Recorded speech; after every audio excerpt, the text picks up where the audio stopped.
Thank you. Thank you. Thank you very much.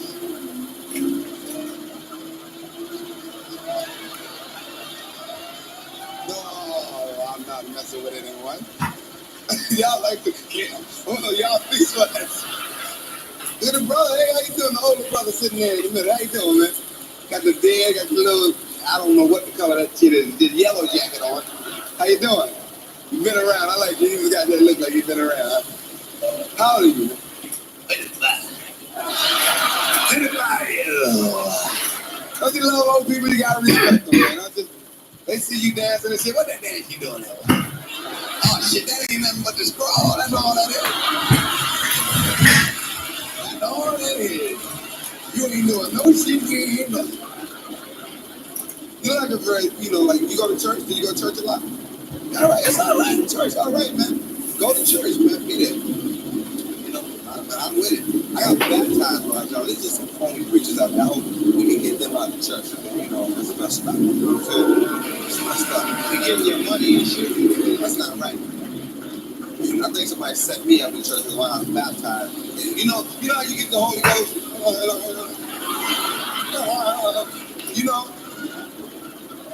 I was baptized, they take you in that water. And they dip you.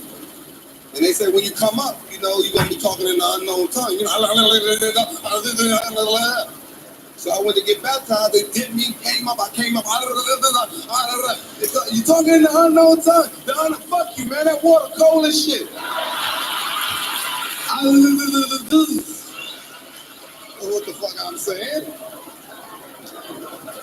So go to a real church, people. Okay. Coming to the stage from Los Angeles, California, because two motherfuckers. Coming to the stage from Los Angeles, California. I know you're going to enjoy him, so give it up for Brandon Boland.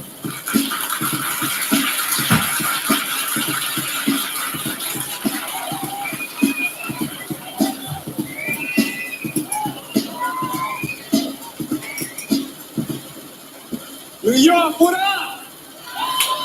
Good to see you on this motherfucker. In the house, straight out from LA, man. I'm glad y'all had to see all these brothers and sisters. Damn, y'all make me feel good. We was out there getting fucked nutty for a couple weeks, weren't we? Straight up, man, it was crazy. Now, that loot was coming out, man. It was nothing but brothers loot, man. Everybody was looting. Everybody was doing that. Everybody. White people were looting, trying to say stuff in the hood. They want to get their ass kicked and shit. Messing up the words. Hey, you can't touch me.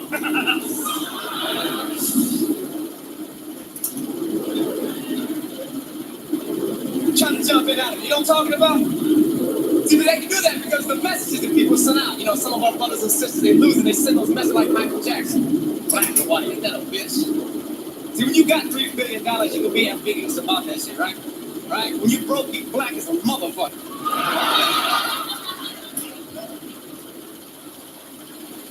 But those things in the back of my mind, though, you know what I'm saying? Exactly when I was a little kid, that shit was teaching me those little small things, little biased things, teaching me to cry. Johnny, if Susie had 4 apples and she gave me 2, how many would she have? 2, right, Brandon. If Shaquika, the jungle bunny, had 15 watermelons and gave me 5, then I break up, right? Like I had Tourette's. When I walk up there, be like, bitch, swat. White devil. Murder.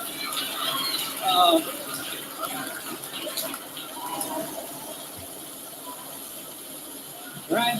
Because the little things in the back of my mind. Little things. Like, okay, when the older people take a derogatory word and make it fraternal, right? Like the word nigga. You know what I'm talking about? The word nigga. We can say, nigga, what's up, nigga? Nigga, what's up, nigga? My nigga, come here, nigga. Sit down, nigga. You baby, my nigga, man, what's love? Nigga. You'll never see nobody else. They're like white people. Hey, Peckerwood, Mike Peckerwood, come here. Mike Cracker, come here. Come here, you know dancing, bland potato salad, cooking, thin lip, red gang, alabaster, going Mexican son of a bitch. Come here. Come on. I love you.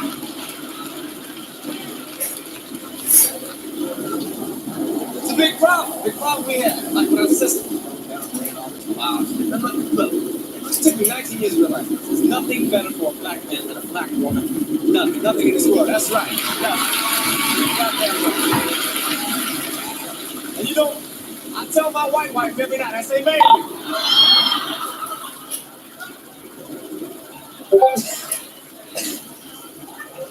No, we give them this complex. Oh, baby, you got it going on. You know, I love you, baby, but we was making love. That nappy hair was just hitting the head where you took the paint and varnish all off that motherfucker.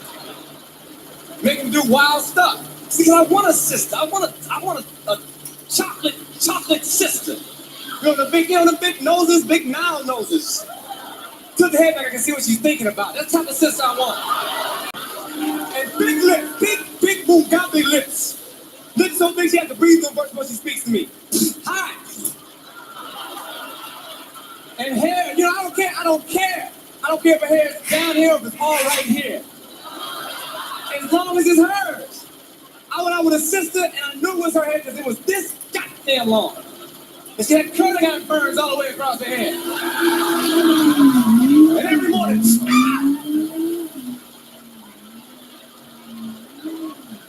let the house smell like butter. I went with a sister strong. We're going to talk about not just mentally, but physically too. I went with a sister and she got, oh man. We was making love. You know, man, when you making love, you on top, it's your time. You're like, she just flipped me over. Just, and started working.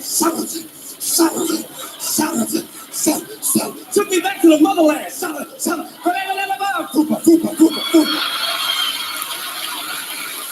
And she hunkered down. She said, ah! And she locked through. And she stood up. Yeah! Now I'm hanging there, right?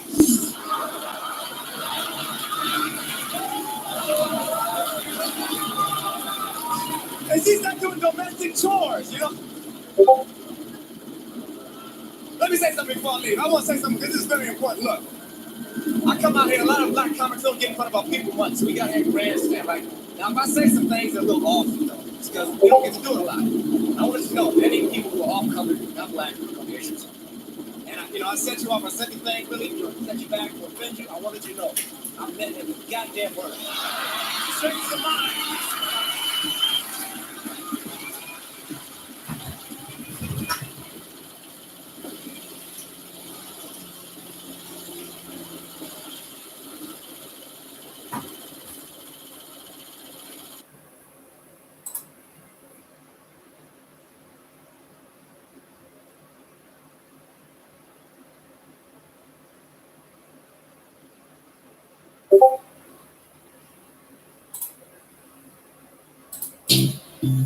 So,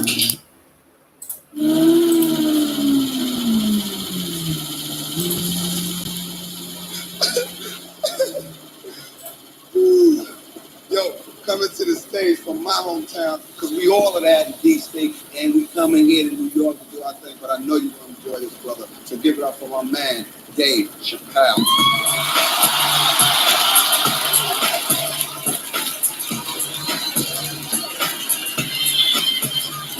What up, yo? Man, I am in the fucking house. Boy, I just moved up here to New York, boy. You wanna know how it was so wild for me moving to New York? Because I moved straight into the West Village. So y'all know that, y'all know the first day in my new neighborhood, I was just walking around laughing like a puppy. Hey man, look, there goes some gay guys. Hey, look, there goes some more hood kissing. Hey, what the fuck, man? I've never seen so many gay people in my life. Started having nightmares, man. The same nightmare every night. I'm walking home late one night by myself. Nobody else is around. And all of a sudden, this guy comes out of nowhere, man. He puts a gun up to my head. You know what he does? He doesn't want my money or anything like that. He just says, click, click, click. Son. That's when I woke up every night.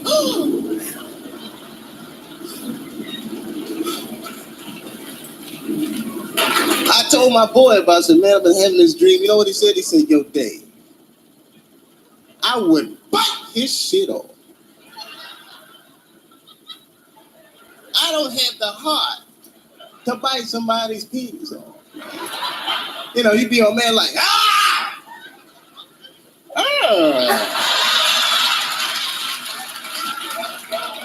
I would think about it. I'm not going to lie. I know every guy would. As soon as they can be like, oh! I'm going to bite this dick off. I'm going to bite this fucking dick off. Ah! Click! Hey, don't tell nobody, man. But I gotta live.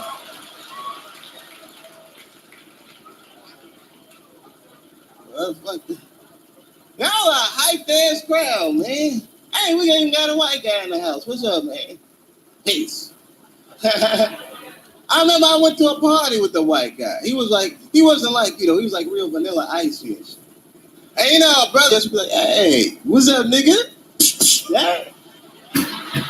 Oh, my nigga. What's up, boy? And my wife got all excited. She said, hey, what's up, nigga? The music stopped. Everyone looked at him. Man, he got his butt kicked that night.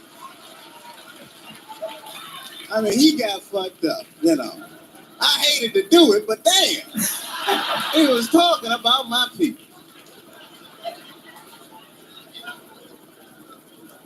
Swear, man. I just got back from Los Angeles, California, man. That's all they were talking about was Rodney King this, Rodney King that. Them rides were fucked up, man. Let me tell you something. They looted a fucking donut shop. A donut shop, man! Why would you do something like that? I guess I'm in a VCR store just breaking shit, just... Damn. You hungry? Get some donuts.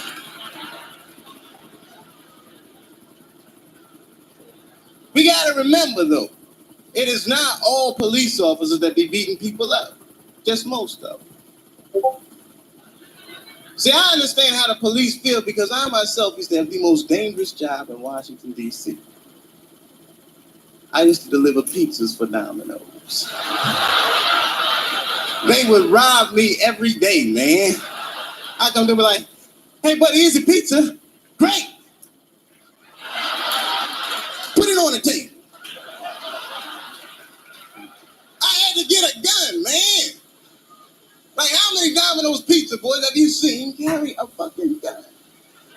I used to bust them people's apartments just, Domino's, freeze! Put the money on the floor, man. Get on the floor. Don't move. All right, I'm going to get out of here nice and slow, all right? I don't want any trouble. One of you motherfuckers is going to tip me. Peace, y'all. You know what I mean?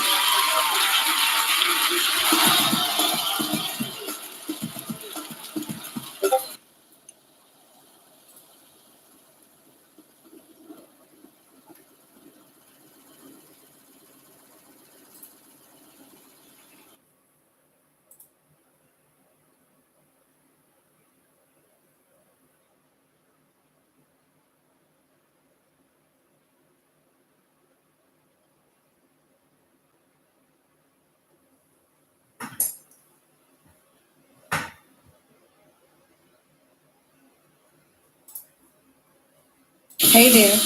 Guess who just found another?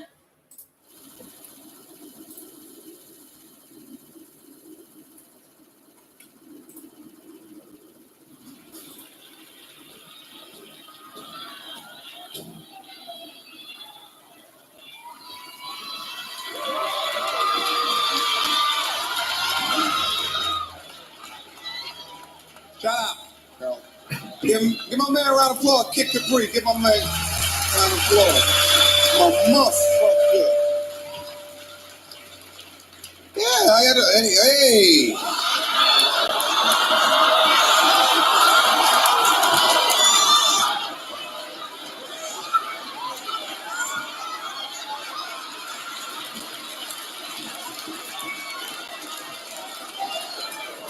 I know what I'm saying.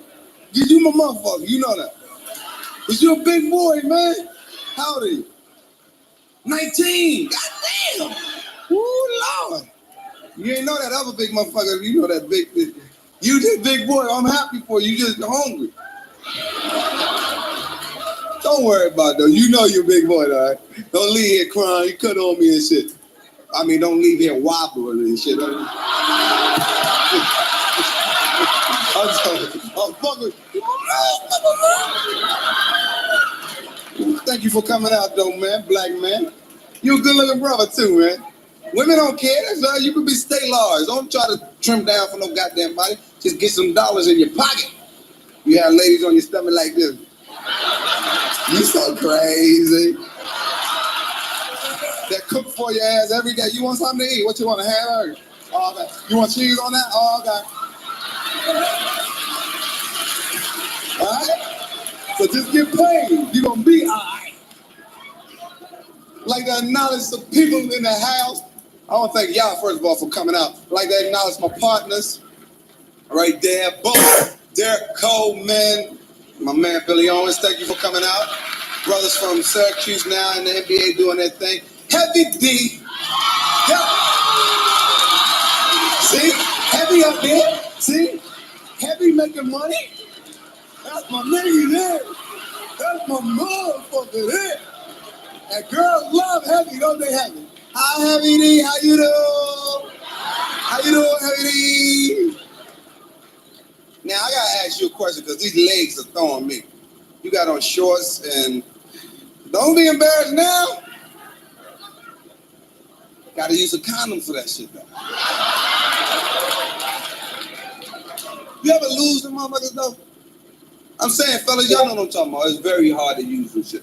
Because, because you wake up in the morning, you want a little bit. You want to turn over stinking breath and all, just like this. Good morning to you. Good morning to you. But now you got to use some condoms. You wake up in the morning like this. I'm trying to do something this morning. And your shit is like, wow. You like this, hold on, where my bag? Where my motherfucking bag at? Where my motherfucking bag? God damn, what you doing with my bag? By this point, your dick done went down. You like this. Just go ahead to work. I'll call you. Go ahead to fucking work. So, use them. I'm just saying, because you clean girl. Good girl. Good clean girl. Yo, coming to the stage from Oakland, California. Give it up for my man, Andre Covington.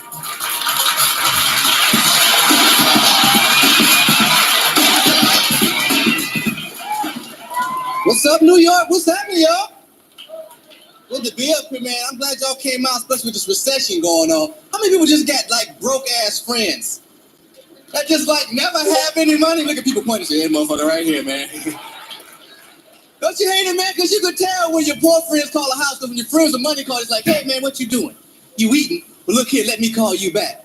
But when your broke-ass friends call, it's like, hey, man, what you doing? You eating? What you eating? Chicken, baby, get the kids.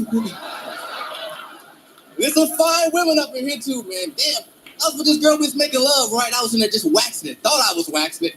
Feel this top on my shoulder. She goes, look here, I think I want to get on top now. I said, well, what do you want me to do? She just went to the lady and cry like a woman. I said, look here, baby, I'm a man. I ain't going to be crying like... Work it, Keisha! It's your thing, hey. I'd come home every day. Did Keisha call?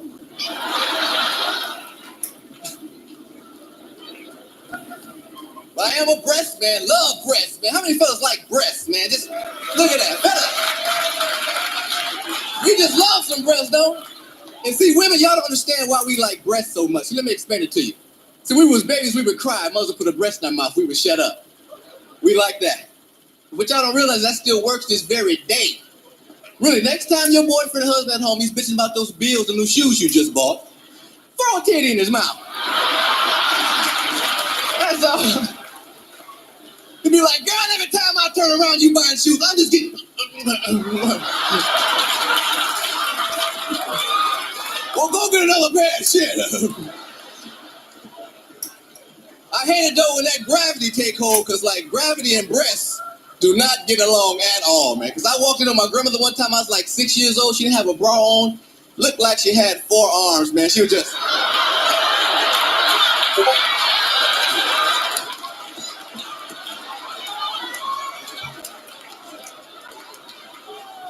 She said, baby, help me find my bra. I'm like, shit, you got 4 arms? And see, most women are good with their bras. They get a little hole in it, they throw it away. Some of y'all. I was with this girl one time. Girl had holes all in her bra, y'all. Had a nipple sticking out one of the holes. Looked like a big-ass eyeball and shit. Wherever I walk, that eye just followed me around the room and shit. I said, look, I'm going to the bathroom. She said, well, you hurry back. I'm going to keep an eye out for you. And fellas, see, that's with our underwear. See, guys, we keep our drawers too long, too, don't we?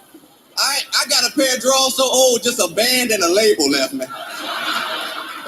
They used to say Fruit of the Loom, not just say fruits. My wife was watching them. She said, baby, whose headband is this? I was like, give me my drawers.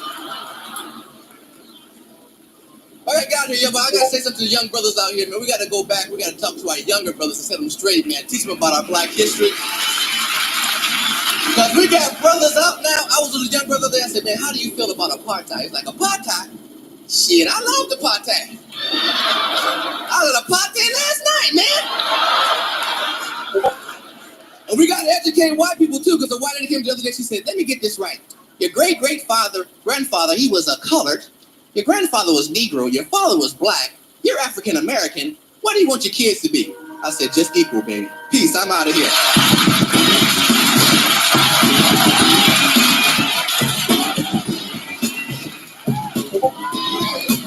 Just equal. That's all we want. Black people don't want much. Give him a round of applause. That was Andre Covington. This is you. Come here. Come here. This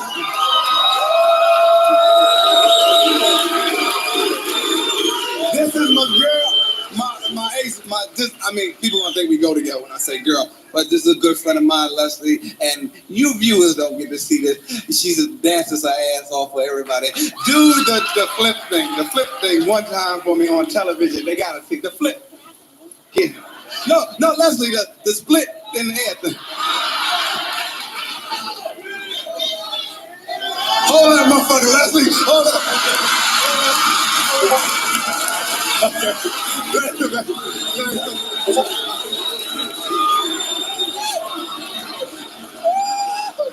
Hold that motherfucker. Woo! Nigga like this. Oh. We gotta talk, girl. We got to get together. That's a motherfucker's dream move. Oh, you all that. All right.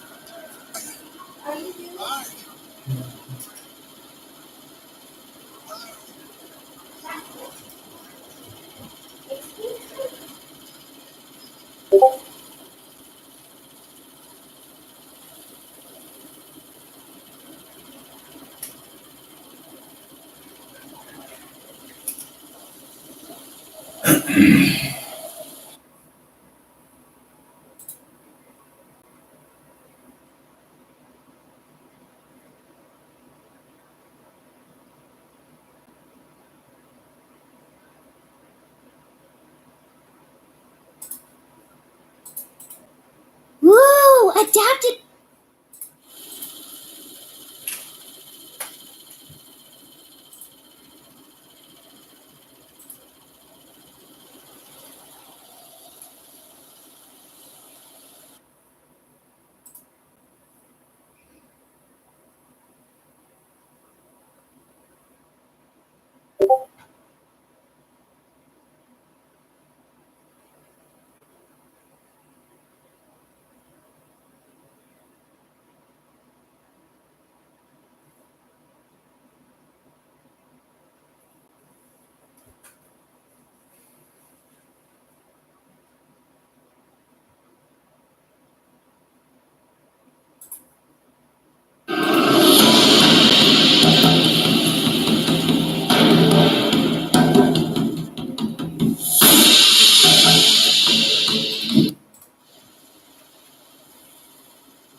Go to McDonald's. This is a true story.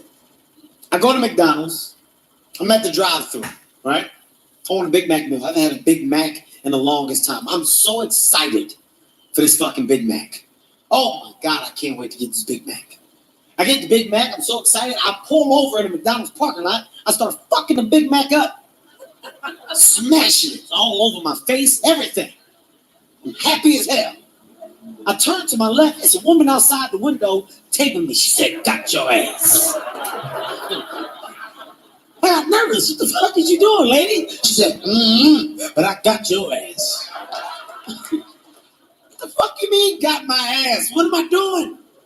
I'm so nervous, I dropped the burger. I just dropped the fucking burger. I grabbed my phone. I went to Twitter. I issued an apology via social media. I said, I'm sorry. I'm sorry. The reason why I apologize is because 2 days earlier, I announced that I was going plant-based full-time. I just said it. This video was detrimental to everything that I stood for at the moment. I had to issue an apology to the plant-based community. Became an ally. Made a donation. Was a part of protest. I had to do what I could. Stood by the side of cows. Took pictures. It was a lot. Shit's getting aggressive. Shit's getting more aggressive. Fast food is getting more aggressive. Fast food used to be just a decision you make.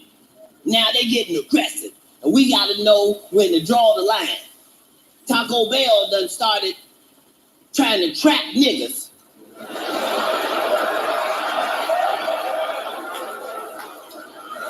I gotta go all around the country warning my people to beware. Taco Bell is trying to trap niggas. Yes, they made a taco out of chicken meat. Yeah, trying to trap niggas in there. We got to draw the line. No, Taco Bell. No. We don't stop them now. They'll have chitlin chimichangas and hog maw nachos. No. We don't want no cornbread churro. Make them regular. My wife says the same thing all the time. Once again, Kevin, you're getting older. Getting angry, irritable. I'm here to tell you I am getting older.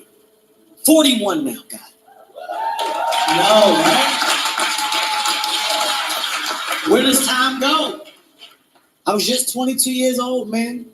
You do not realize how fast time flies. When you look back at all those comedy specials on the wall, that's a timeline of my fucking life. That's damn near 16 years of comedy, man.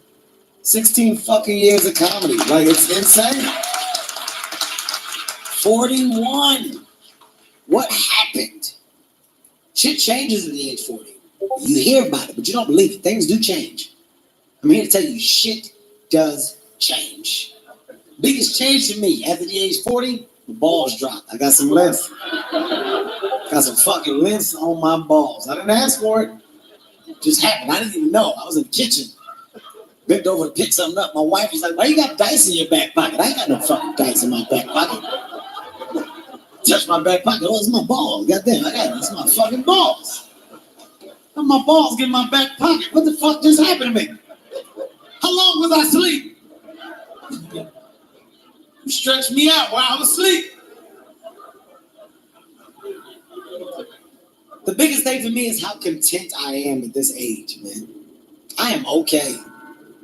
I'm very serious, man. I am okay. I don't need to do much. I love being in the fucking house. I actually built the house.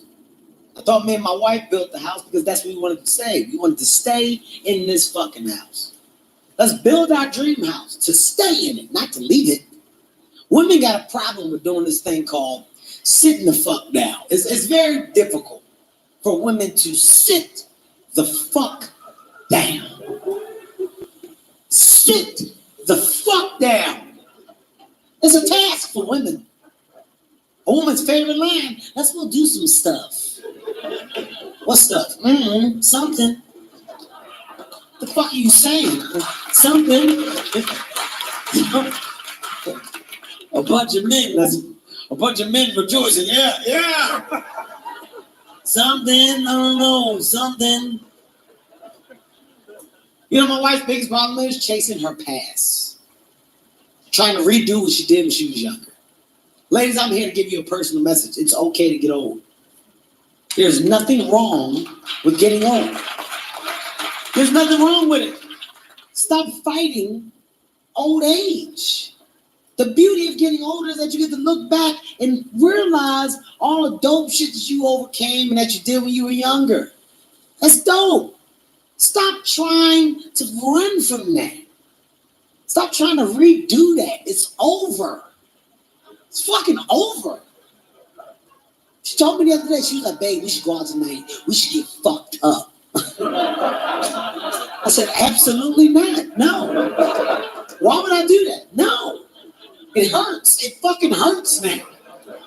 Take a shot, it gets stuck in my chest for 3 to 5 fucking minutes. My left side shut down. I get to shaking and shit. I got to fart or shit. I don't know. It's one of them. Something's happening. Making dumbass faces. I described this to my wife in great detail. You know what her answer was? You don't never want to have fun with me. Bitch, I just described a stroke to you. That's a stroke. That's a legal stroke. I'm shutting down. You don't want to have fun with me. You don't never want to do stuff. It's about that. My last young day was last Christmas. Played basketball in somebody's backyard, got fouled, ran into a wall, damn near killed myself. And I thought I had saved myself because I saved my face with my arm. I saved my face with my arm. But when my arm hit the ground, that bitch sounded like Transformers. It said, my brain said, get the fuck up off the ground, nigga. My arm said, if you get us up off the ground, you gonna have to put us in your pocket, nigga, because we are done. I got right up off the ground and went right to the hospital. Now, white people, I know that don't sound amazing. If you get hurt, you supposed to go to the hospital. But as a nigga, if you get up off the ground and go directly to the hospital, that means you thought you was finna die that day. I was in the hospital looking at the doctor in the eye. I was holding my arm like a baby. I said, I don't know what you finna do. But every time I blink, it feels like somebody is tearing my arm out the socket. He said, don't worry, I'm gonna put you on some medication. I said, wait a minute, with all due respect, I've been smoking the best weed in the country, and medication is not, you do your job, let me do my job. He wrote me out 2 prescriptions, one for Tramadol and one for Percocet. I know if y'all done had them separately, but if you take them bitches together, it'll make you a superhero in this bitch. You walking around looking for small crimes, saying shit no nigga has ever said before. Shoot me right in the chest. Shoot me right in the chest. I ain't gonna feel it. I can't feel shit. But you have to be careful. Your doctors give you all that strong ass motherfucking medication. They don't tell you what the fuck it's gonna do when they all get together. You don't believe that? Ask Tiger Woods. Tiger was in the police department looking like a baby giraffe and shit. Listen.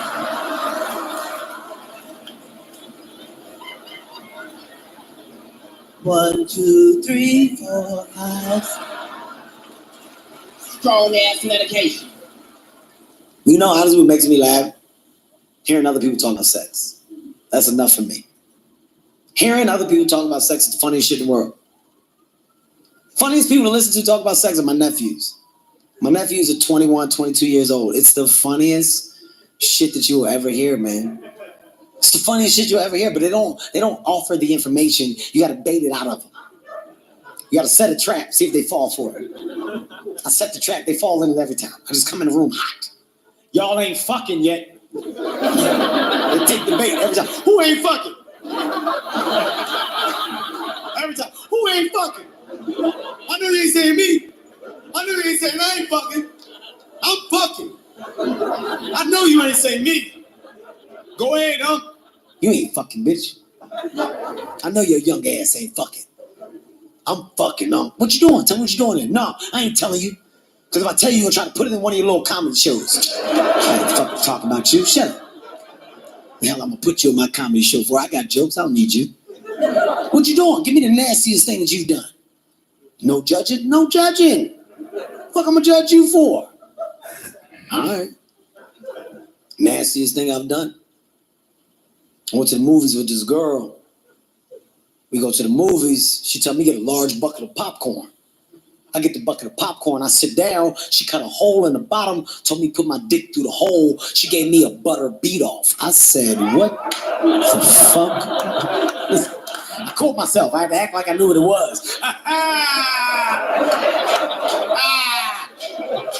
A butter beat off. I know that's right. A butter beat off. You know you're older because you asked the wrong questions. Fuck y'all get a large for? Why you waste all that popcorn? You just got small. It's a $12, $14 difference, ain't it? Why you get that? That butter don't give you a hole? That sounds like an infection waiting to happen. That's how you catch the vid. You gonna get the vid. Get the vid-19 doing that shit, putting the butter in your hole. You don't want the butter in your hole. I ran home, told my wife. They can believe this shit. I was talking to Terrence. Terrence told me these kids out here giving each other butter beat-offs. She said, they still doing that? I said, what the fuck is happening here? Who are you? I don't even want to know no more. You just stop right there. My kids better not be doing it. I know that much. If I find out my kids doing it, I have a goddamn fit. You can't just come out and ask your kids, though. You gotta, once again, set the trap, see if they step in it. We had dinner, eating a good dinner at the house. Nice dinner. I throw the question out to my wife. Babe, we should go to the movies. Maybe you can give me a butter beat off. I look right at my fucking daughter, right at my door. Staring at her ass.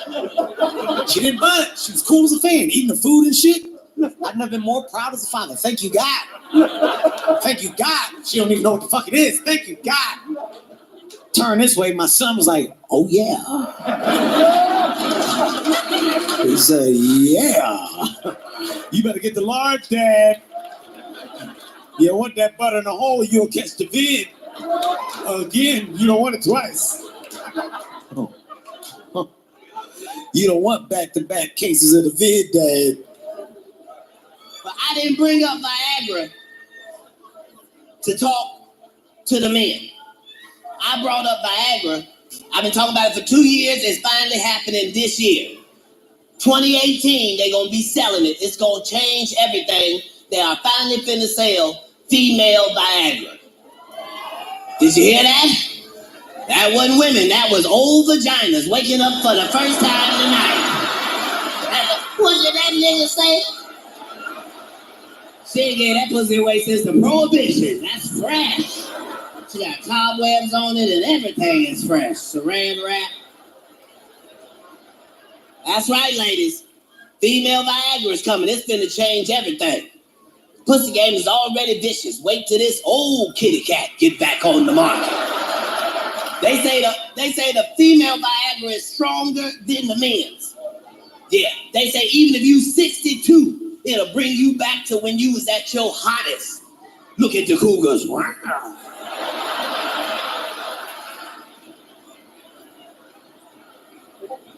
That's gonna change the game.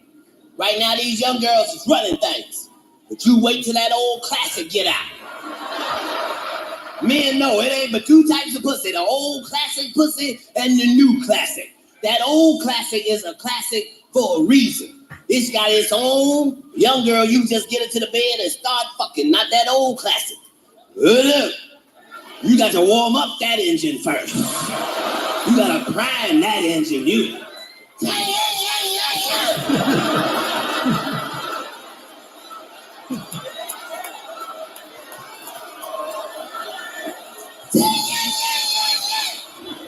Had to grab that bitch by the nipples and shit.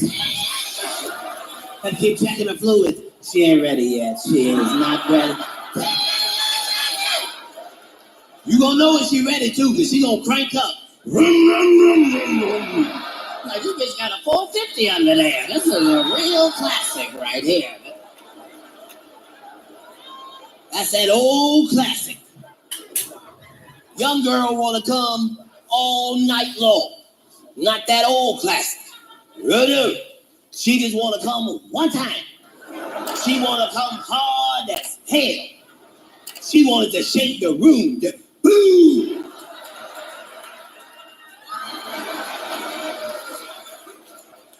She ain't got time to be fucking all night long. She got shit in the crock pot she got to look after. I stir these at 3 and at 7 like clockwork. I never miss it. That's that old classic. She don't want to come but one time. But it ain't gonna be easy. Hold on. You have to be ready to do 49 to 52 minutes of hard work. You gonna have to use hard dick and creativity. Cause she can't move this hip and this knee. You might have to fuck that bitch in a rocking chair. Can you feel that, me, Mom?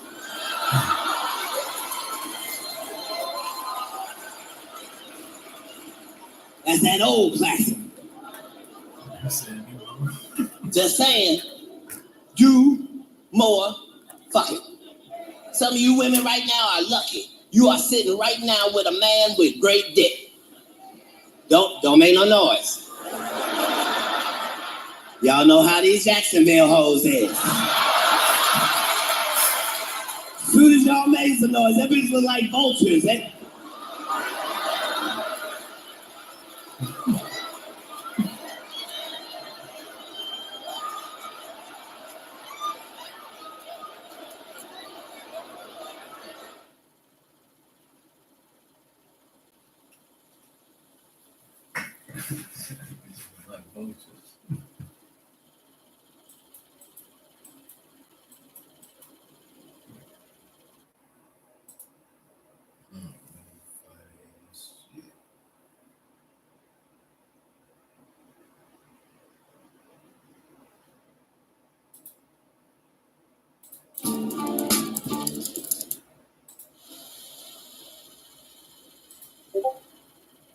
When Tupac and Biggie passed away, many thought that we would never again hear another hard and cutthroat gangster rap. But in the late 90s, the world heard DMX. He's gon' give it to you. He gon' give it to you. He's gon' give it to you. He gon' give it to you. Oh, make me lose my mind. Up in here, up in here. Y'all gon' drop, shut him down, open up shop. Oh. Most of DMX's tracks are filled to the brim with feelings of anger and aggression because these negative emotions haunted him his entire life. When he was just a kid, he endured severe beatings from his own mom. He also ended up in juvie. At just the age of 14, he tried weed and crack for the first time, and he was introduced to theft and a life of crime. All this took a toll on his mental health from a very early age. So let's begin this heartbreaking story from his early childhood days. DMX, whose real name is Earl Simmons, was born on December 18, 1970 in Mount Vernon, New York. The future rapper was the second child in his family. His mom already had a 2-year-old daughter when DMX was born. As a child, Earl often got sick, and he inherited a number of illnesses and allergies from his mom, as well as asthma from his dad. Additionally, he got hit by a car when he was a kid. He got away with just a scratch, but the driver who hit him was drunk and he ran a red light. The insurance company was willing to pay out the family $10,000, but X's mom told the insurance agent that they didn't need the money because they were Jehovah's Witnesses. He often attended various church services and was also well-versed in Christianity. Little Earl Simmons was a bright student, and he had the ability to learn new things quickly. His mother was not the least bit interested in the successes of her son. So, whenever he wanted to share his joys with her that he had learned something new, she would always answer him with, "Son, go to your room. Adults need to talk." And oftentimes, these adults were men who were brought home by X's mother. You never got to have that mommy experience. No, and she not once she ever that she told me that she loved me.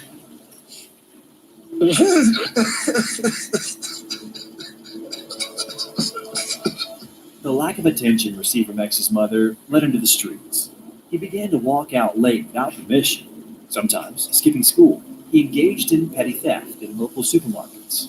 And all this, in turn, further alienated them from each other. Ultimately, his mother decided that the best way to subdue a disobedient boy was to beat him like a man, to hit him hard, and hit him mercilessly. Extension cords, hangers, brooms, and sticks were used. And when his mom realized that this did not help, she decided to keep Earl locked up. She did not allow him to take walks or to communicate with local children. His social circle consisted of homeless children who lived in the neighborhood. The only home that he could go to be consoled was his grandmother's house from his dad's side. There, Earl was always welcome with open arms. His grandma always cared for him and allowed X to take walks outside. In this particular house, he was truly loved. However, the constant physical punishment and imprisonment at home seriously shook the psyche of little Earl. This resulted in acts of aggression at school, such as throwing chairs at classmates and insulting teachers. In the end, X's family was brought to the attention of social services, who came to the conclusion that the mother was unable to cope with her son, and that he should be sent to a boarding school. During his 18 months there, he was able to become one of the brightest students at the school. He found himself a white friend and learned to earn a bit of money, but his problems never decreased. In addition to minor fights and conflicts, Earl, along with one of the students, had accidentally burned down one of the buildings of the school while playing around. X was accused of arson, but his partner got away with it. Earl was isolated again. He was forbidden to visit common places, including the dining room. After boarding school, X decided to enroll in a school for high achievers in a wealthy neighborhood. However, he was quickly transferred to being homeschooled. His mom continued to beat her son, and sometimes Earl didn't even understand why he was being beaten. As soon as he grew up a bit, he was able to defend himself. That is when his mom resorted to beating him in his sleep. The beating continued until he would choke and beg for mercy. She would then drive him to the hospital as he would be suffering of an asthma attack. It was at that moment that he began to think about killing his mother. He came up with multiple scenarios, but in the end, he abandoned this idea because he understood that no matter what she did, he will always love her.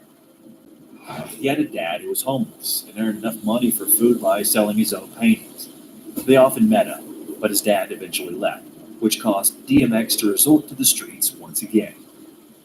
Even though he wasn't there, I don't really know, but I know enough to know that he was. Is that disappointing? Nope. And when I first met, I was mad. What was your, calm voice explaining it? I was homeless. After a while, he started to come back home, not alone, but with company in the form of stray dogs. And his mother, naturally, did not like that. He began to hide them on the roof and sleep next to them. DMX himself said that he appreciates the loyalty in dogs.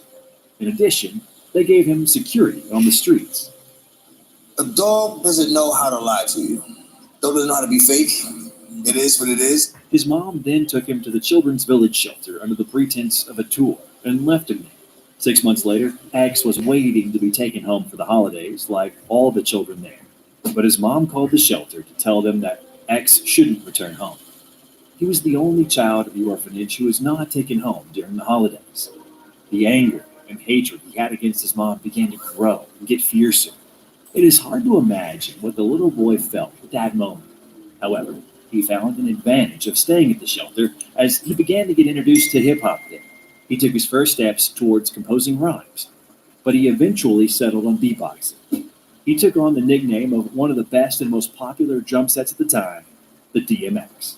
After 18 months of good behavior, the shelter let the guy go home, if you can even consider it a home. He despised family life, so he slept on the streets and in garbage cans. Also, X got a new dog named Blackie, whom he took from a landfill. He also attended one of the Yonkers middle schools, which had the worst reputation. During his 1 month of stay at school, he realized that he would remain poor, since at school, even good grades did not give any privileges. His mom couldn't provide for him, so he resorted to theft. His first victim was a lady walking out of a supermarket in Yonkers Getty Square. Jumping out of the bushes, he snatched the purse off her shoulder and sprinted away. The score netted him $1,000 in cash, which he used to buy his dog Blackie a new leather collar and harness, and himself a pair of Timberlands. He robbed passersby, but his appetite grew, and he began to eye local drug dealers.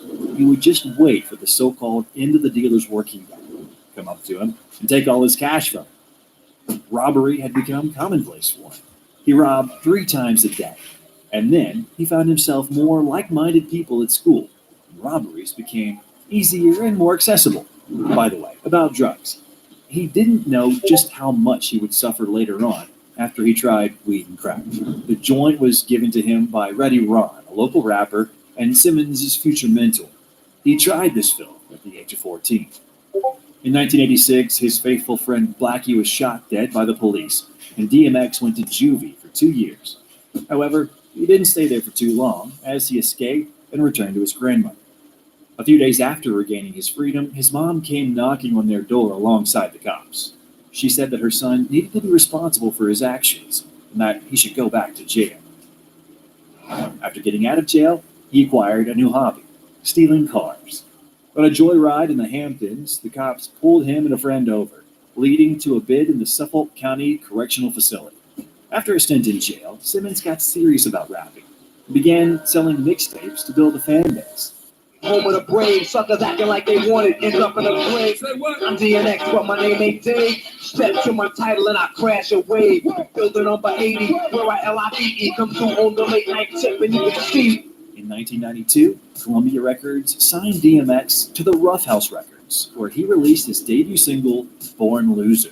Their mother don't want them to know me. My sisters used to like me, but now they call me homie. I used to have a family, now I'm out on my own. Columbia Records didn't work out because he felt like a weak link, and all the money was pouring into the promotion of guys like Chris Cross and other future stars. And get a hungry crew, niggas that ain't never had. You doing bad, we'll be glad to get up off their stoop, looking sad. Suge Knight wanted to sign him at the time, but the deal didn't appeal to him. Puff Daddy at first turned him down because of his rough voice, but later changed his mind. And when he did, it was already too late, as he had gone to Def Jam. 1998 was the breakthrough year for the rapper. At first, he released the single, Get At Me Dog. Niggas wanna kill us, get at me, dog. Yeah, niggas want to win, get at me, dog. And then the debut album, It's Dark and Hell Is Hot, was released in May of 1998, and it debuted at #1 on the Billboard chart. Drive, them down, open up shop. Oh, the chicken with the chicken, wondering if I'm a creeper. Little hood rat from 25th named Jamaica coming through. He released his second album the same year, Flesh of My Flesh, Blood of My Blood, which went certified platinum 4 times. It sold a whopping 670,000 copies in its first week and also debuted at number 1 on the Billboard chart. Yo, I'm slipping, falling, I can't get up. Yo, I'm slipping, falling, I got to get up. Got blood on my hands and there's no remorse. And got blood on my dick cause I fucked the boss. I'm a nasty nigga. DMX is so charismatic. Your issues with the industry. What's going down with the industry, The dog? industry is full of a bunch of dick sucking, dick riding, bending over the desk ass niggas, straight up like that. Whoever don't like it, bring it, nigga. Bring it. I don't give a fuck. Bring it. Bring it. Chillin'. Thugged out niggas, you know what I'm saying? What up? No smiles, no smiles, nothing to laugh about. Niggas is hungry for real. So it doesn't come as a surprise that he began acting in films like Bella, Romeo Must Die, and Exit Wounds. Say sorry. She hurt my feelings. My baby. Daddy, I knew you'd find me. I'm so glad the angels came to save me. Another one. Sorry. What you think?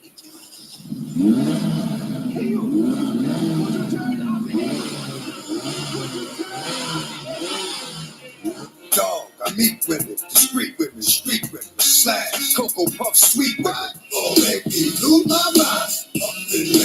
Up in here. He went on to release 2 more hit albums, The Great Depression and Grand Champ.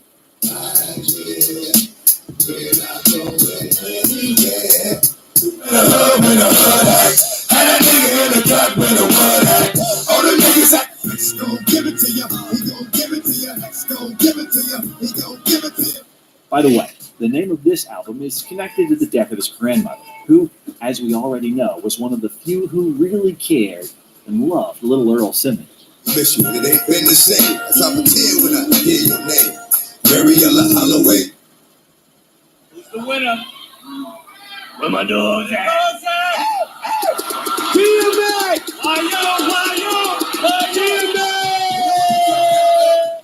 Even after DMX became a global star and he made millions of dollars, his criminal habits never went away. Throughout his music career, the rapper had problems with the law and with health, which greatly harmed his work.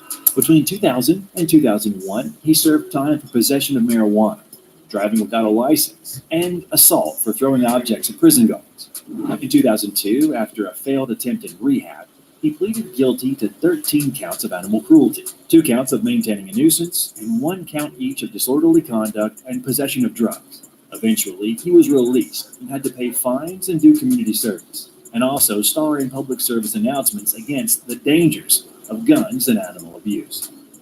In 2004, he was arrested for cocaine possession, criminal impersonation, possession of drugs, criminal mischief, menacing, and driving under the influence of drugs and alcohol. He claimed to be a federal agent to carjack a vehicle. At the end of the year, he was given a conditional discharge, but pleaded guilty on October 25, 2005 to violating parole and was sentenced to spend 70 days in jail.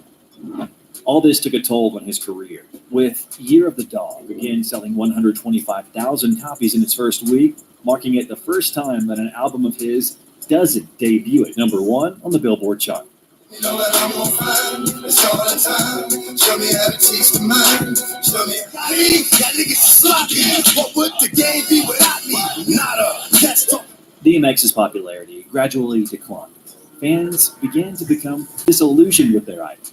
In 2008, he was charged for drug possession and animal cruelty again because he barricaded himself inside his home in Arizona. At the end of the year, he pleaded guilty to charges of drug possession, theft, and animal cruelty, and spent 90 days behind bars.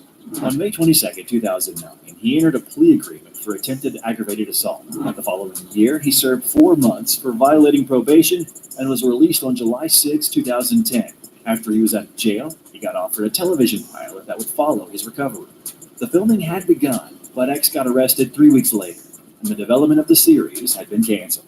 On July 27, 2010, he turned himself into the Los Angeles Metropolitan Court for reckless driving he committed in 2002. After he served another 90 days in prison, it didn't take him long to get arrested again for violating probation due to alcohol consumption at a concert performance. He was moved to the mental health unit of the Arizona State Prison and spent 7 months there. Now, back to music again. In 2012, the rapper released his new album called Undisputed. The numbers got even worse. It sold only 17,000 copies in its first week and debuted at number 19. Go against the grain, the swag is restless. Just 12, smack it, grab his necklace, and don't respect it. Dancing, they got this move to the beat. Sit there, now my head, but won't move my feet. Gangsters.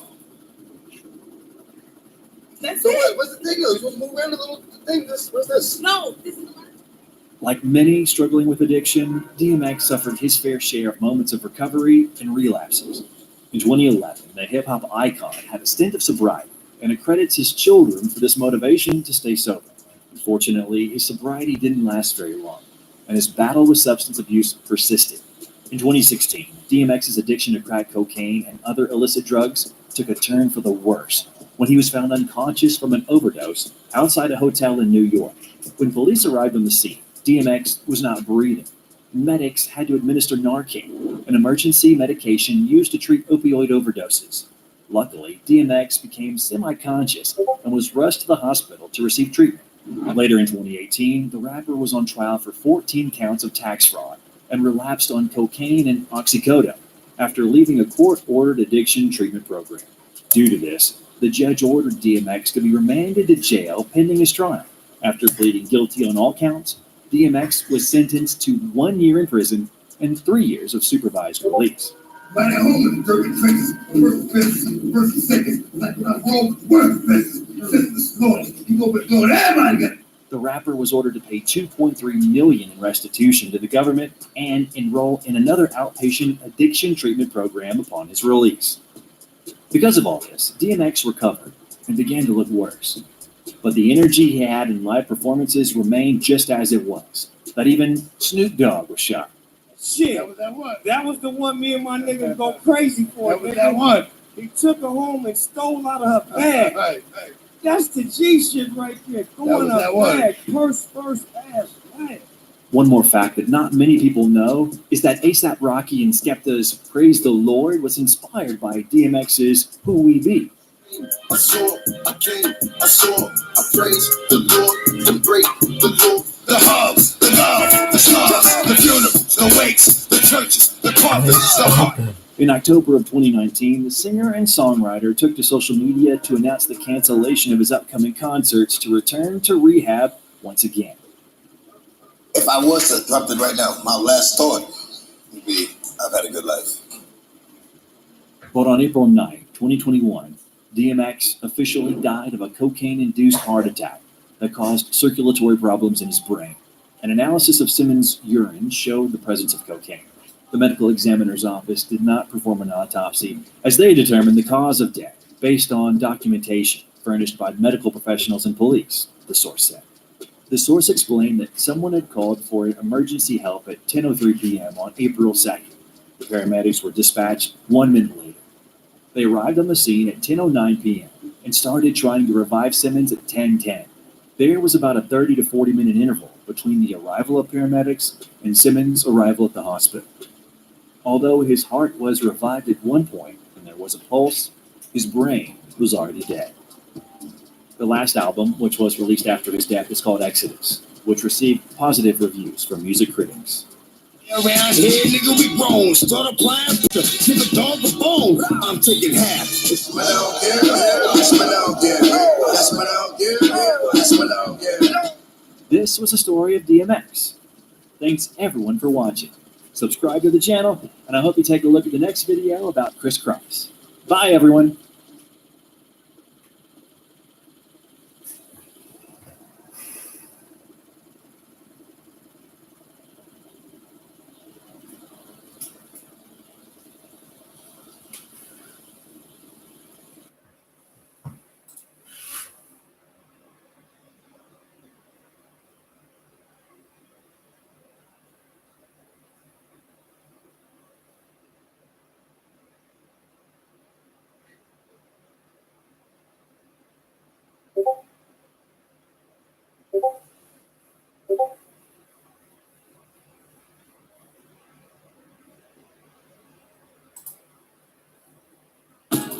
Cashback is good, but double cashback.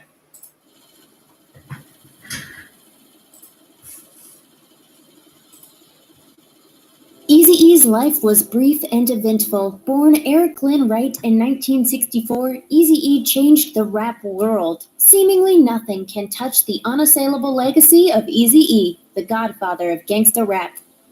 Eric Wright, otherwise known as Eazy-E, was born in Compton, California, a dangerous place to come of age in the 80s. After dropping out of high school in the 10th grade, he reportedly became a drug dealer in order to survive. Wright's future manager, Jerry Heller, wrote in his memoir, "You had to have a role. You had to be thug, playa, athlete, gangsta, or dope man." In the mid-80s, Wright set up a makeshift music studio in the garage of his parents' home, where he made his first recordings. He formed Ruthless Records with Jerry Heller in 1986, partly funding the company with money he made from dealing drugs, according to Vibe. He soon began collaborating with two local musicians who would come to be known as Dr. Dre and Ice Cube. As long as it's violence, it's still being rap music, gangster rap music, whatever. They called themselves NWA. In 1988, NWA's album Straight Outta Compton went double platinum and pulled gangsta rap into the public spotlight. But despite being banned in many places, NWA sold 3 million copies of their Straight Outta Compton album. The rap group gained more infamy after the FBI issued NWA's distributor a warning letter after the release of The Police. Controversy followed NWA like a shadow. A few members faced criminal charges in the early 90s, including Dr. Dre, who became embroiled in a legal scandal after attacking rap artist and TV personality Dee Barnes, then a host of a rap show, in 1991. They grabbed me by my hair and started slamming me up against the wall.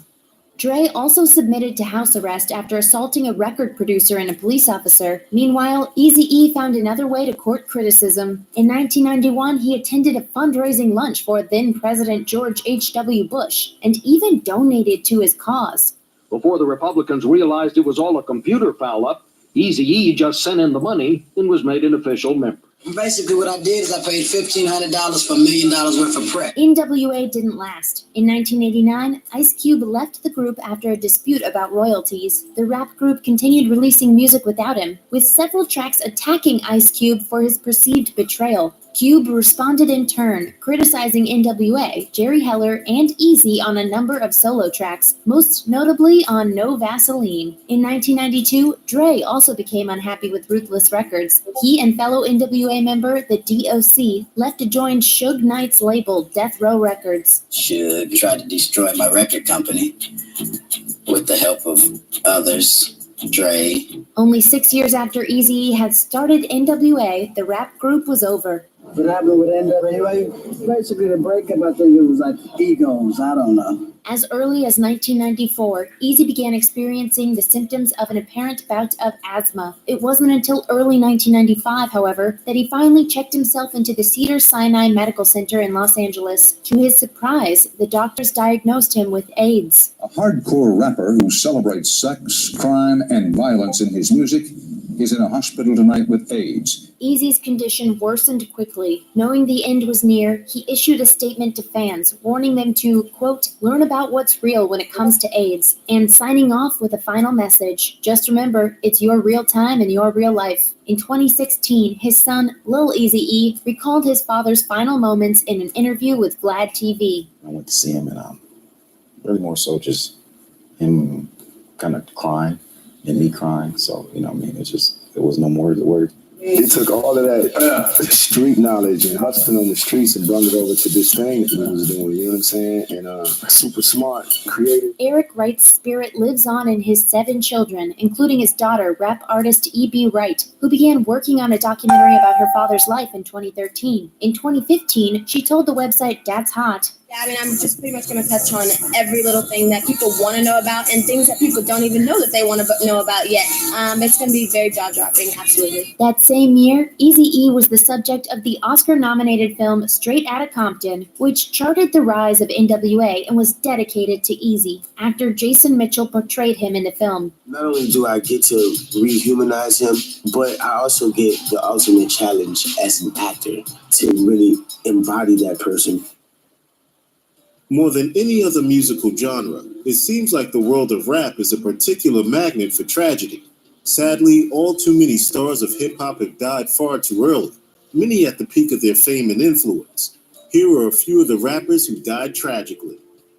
The notorious B.I.G., Biggie Smalls, Christopher Wallace, whatever you want to call him, there's no doubt he was by far the dominant figure of the 1990s East Coast rap world.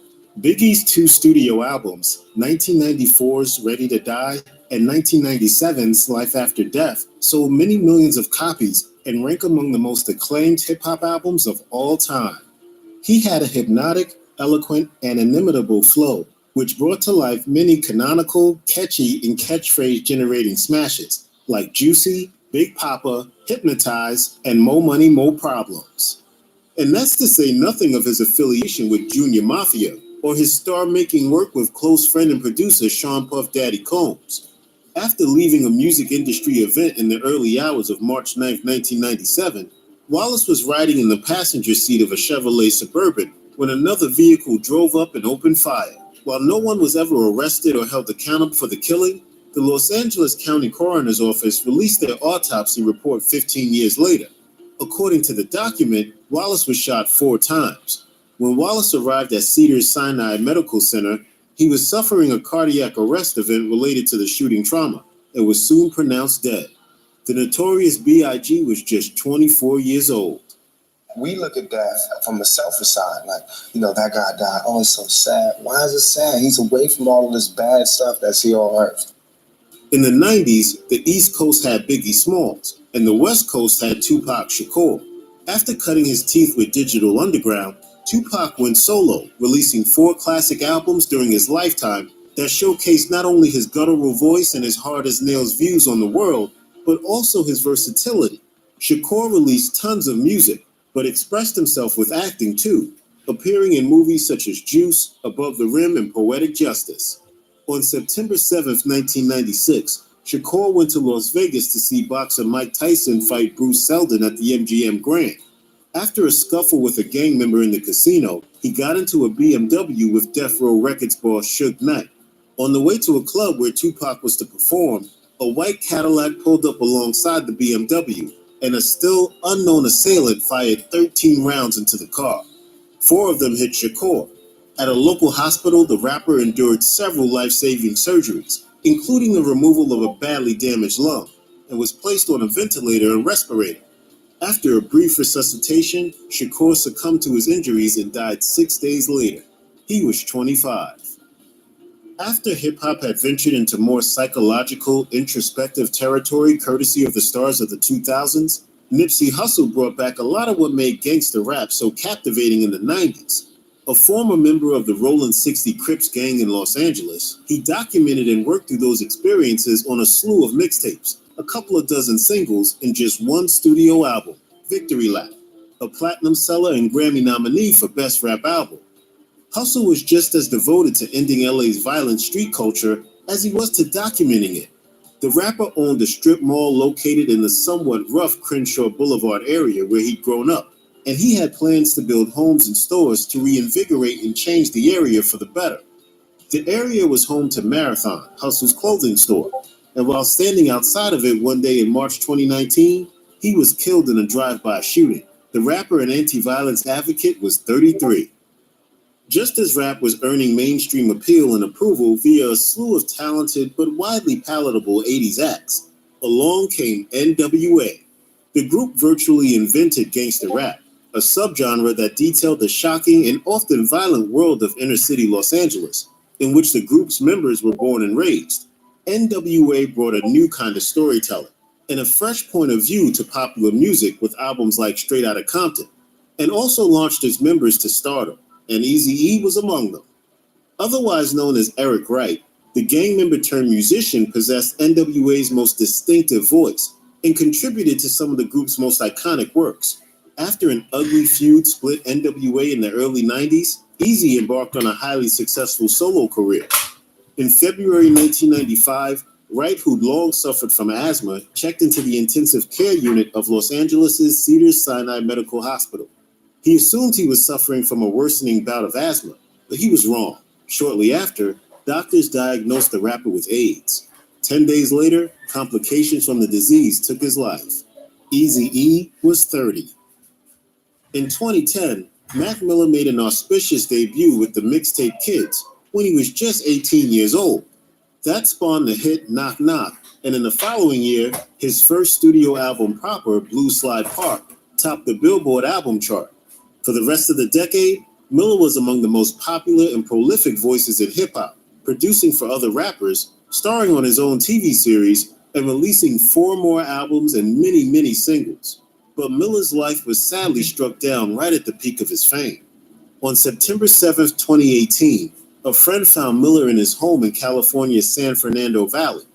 Paramedics arrived to address what was believed to be a cardiac arrest and pronounced the rapper dead at the scene.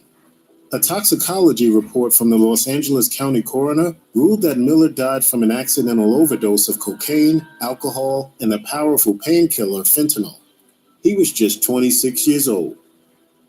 There were plenty of pop-savvy R&B trios around in the 90s, but TLC stood out from the rest, thanks to the distinct and charismatic personalities of its 3 members.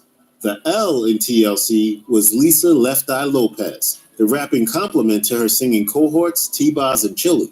Left Eye performed memorable acrobatic raps on almost all of TLC's many hits, including on Ain't Too Proud to Beg, Waterfalls, and No Scrubs. Lopez was also outspoken and assertive off the stage, and famously spoke out against the exploitative nature of the music industry on an episode of Behind the Music. This is how a group can sell 10 million records and be broke. And everyone get ready to do your math.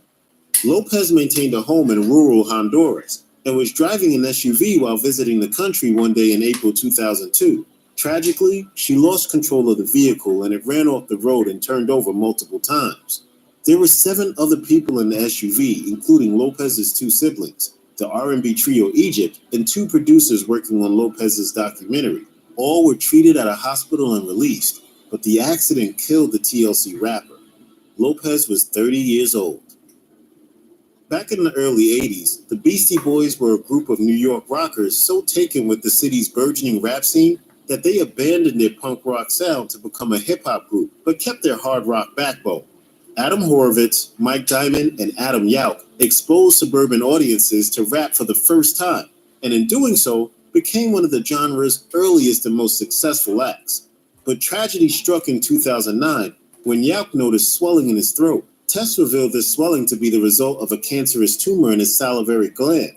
The band canceled a slate of concert dates and delayed the release of the album Hot Sauce Committee Part 1. In a YouTube video released at the time, Yauch reassured his fans that there was nothing to worry about. And they've caught it early and it's not anywhere else in my body.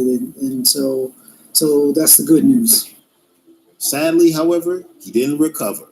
3 years later, Yauch passed away from complications of cancer at the age of 47. Horovitz and Diamond paid tribute to their friend when the group was inducted into the Rock and Roll Hall of Fame in 2012. Born in Jamaica and raised in New York, Dwight Myers took on the stage name Heavy D, and with his group The Boys, became the first act signed to influential R&B and hip-hop label Uptown Records. With and without the collective, Heavy D scored a slew of top-selling albums and pop radio-friendly hits, and did a fair bit of acting, too, making appearances on a wide number of 90s sitcoms, chief among which was The Fresh Prince of Bel-Air. He also scored a recurring role as the operator of a restaurant frequented by the main characters in Bones.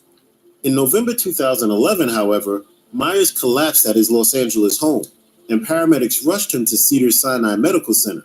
The hitmaker died in the hospital hours later at the age of 44. A month later, a Los Angeles County coroner investigation revealed the cause of Heavy D's sudden and mysterious death: a pulmonary embolism brought on by deep vein thrombosis. A blood clot had likely formed in his leg during a long-haul flight from London to Los Angeles, and it migrated to a lung, which held back blood flow and put pressure on his heart.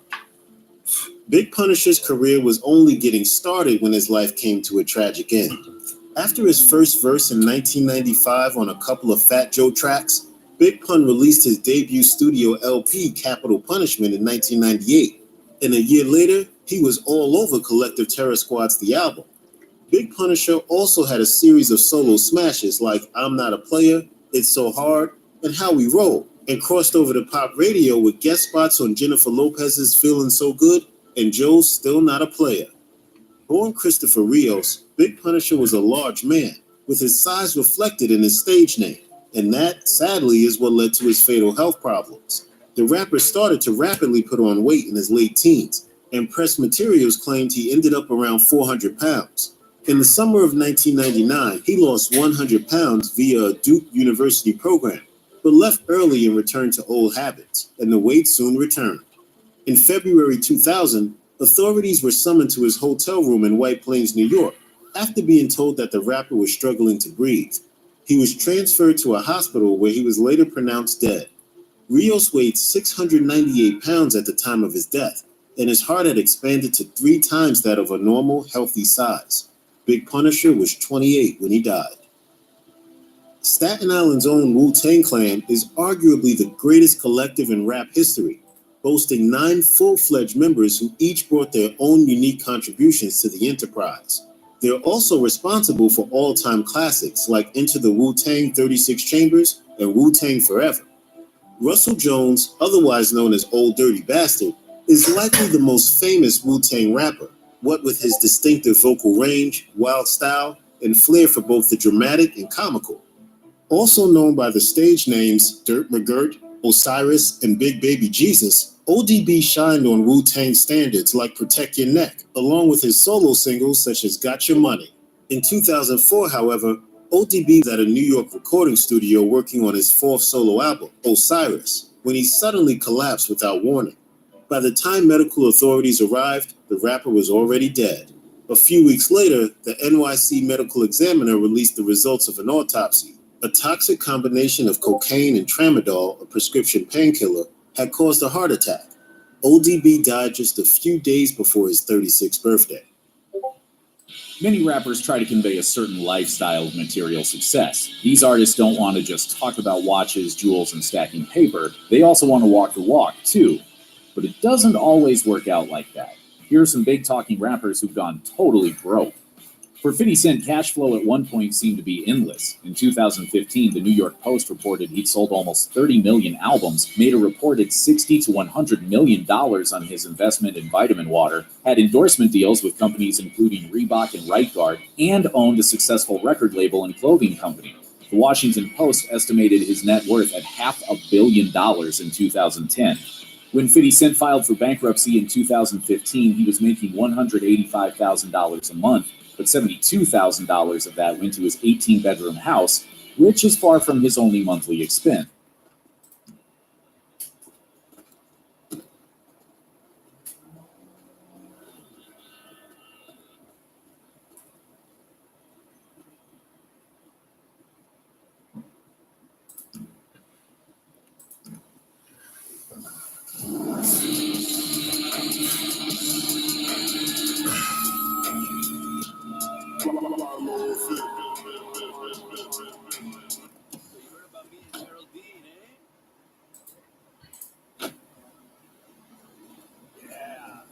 Coming over next week.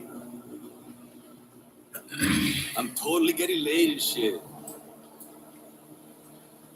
Gonna have a little bourgeois, a little bloater.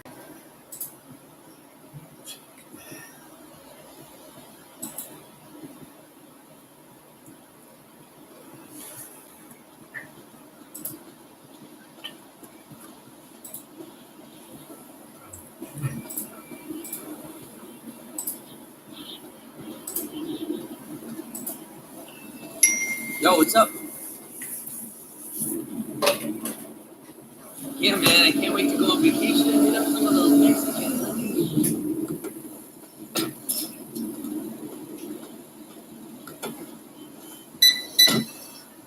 Bueno, sí.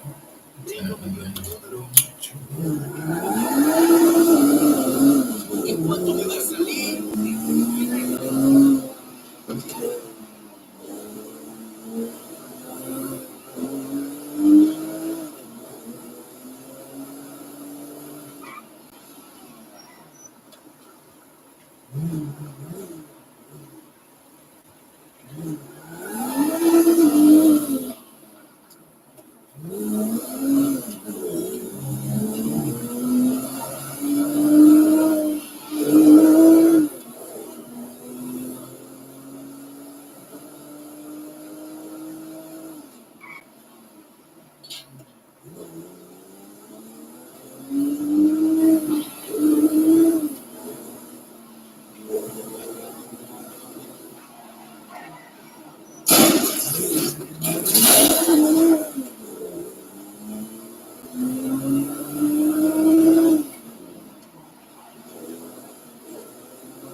I hear you.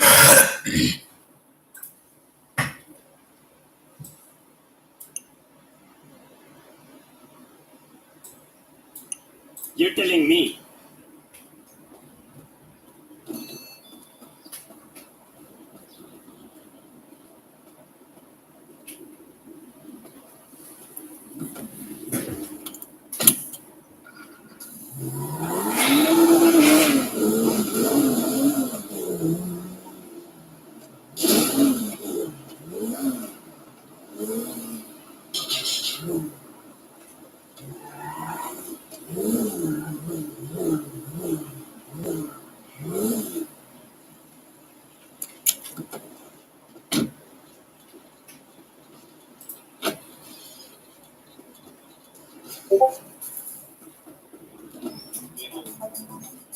Like you feel like you power tripping. Them niggas, bro, it's like you didn't even ban them for what you were supposed to ban them for.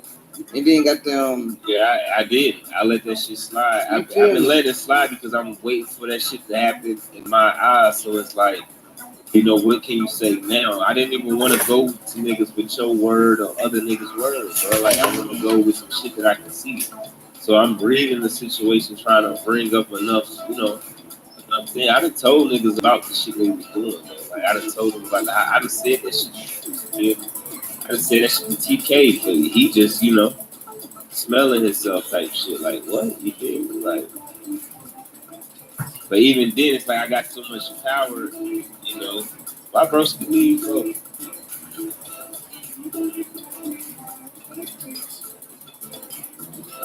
Oh no, broski's still here. I was like, damn, why you leave? But that was TJ that say that.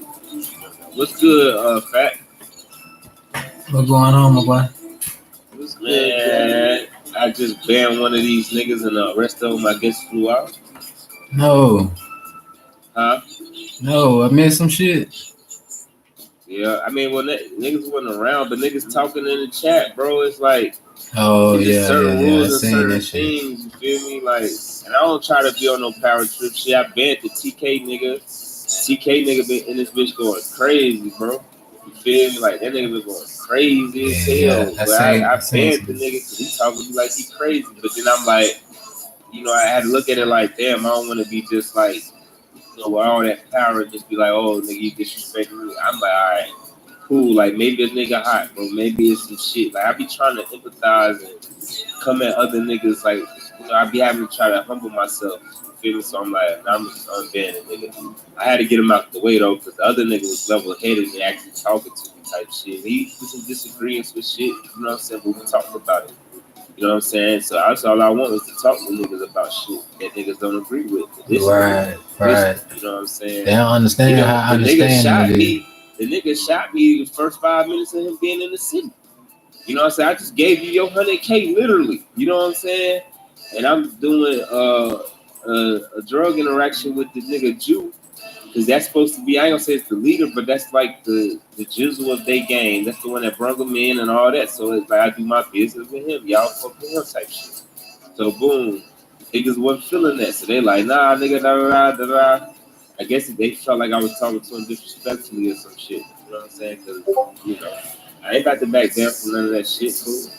That's what's wrong with some niggas on this shit, but they feel like they can talk to niggas anyway. If not, they want to kill them and shit like that. Like, right. You know what I'm saying? That's a social problem, nigga. Like, you gotta understand, like, nigga, this world ain't like that. You know what I'm saying?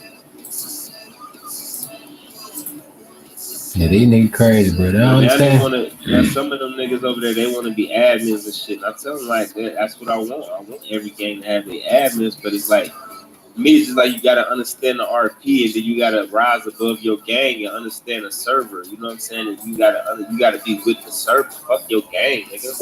Fuck GBF outside of this. It's not bigger than the server. That's just what we fall into place with. That's why, like, to be an admin, you gotta know how to get out of your character, bro, and understand what you're protecting, bro. Right. Just to a degree, you know what I'm saying? So it's like, you know, if you can't do that, then it's like you can't be admin because you're gonna abuse that shit. And even if you don't mean to, you don't understand the role play enough to have that power. You feel me? The do's and the don'ts. So it's like, you know, learn the chemistry of the city, trust your judgment, let everybody else that's admins trust your judgment, then we make you an admin type shit. You feel me? So, you know, understanding this shit. You know, I feel like these niggas ain't earned that yet. You know what I'm saying? So, cause it's still just so chaotic right now. Man, this shit crazy. You know what I'm saying? And I don't think these niggas, bro, especially the TA1 niggas, bro, y'all ain't got no control over there. Y'all, I ain't trying to be disrespectful, but all them niggas, and I don't know if anybody looking in this bitch, but all them niggas crabs, bro. Like, you feel me? Like, You mean somebody away? And I mean that in the truest word, you like good. crab in the bucket type shit. You know what I'm saying? Damn, man. That's how them niggas is to me, bro. They keep trying to, you know, snake each other out to talk to me. Like, hey, bro, come to me. That. It's like, bro, I don't want to work like that because I'm gonna be just too consumed. Nigga calling my phone every 5 minutes. He ain't end up talking to all y'all niggas about the same shit. Yeah.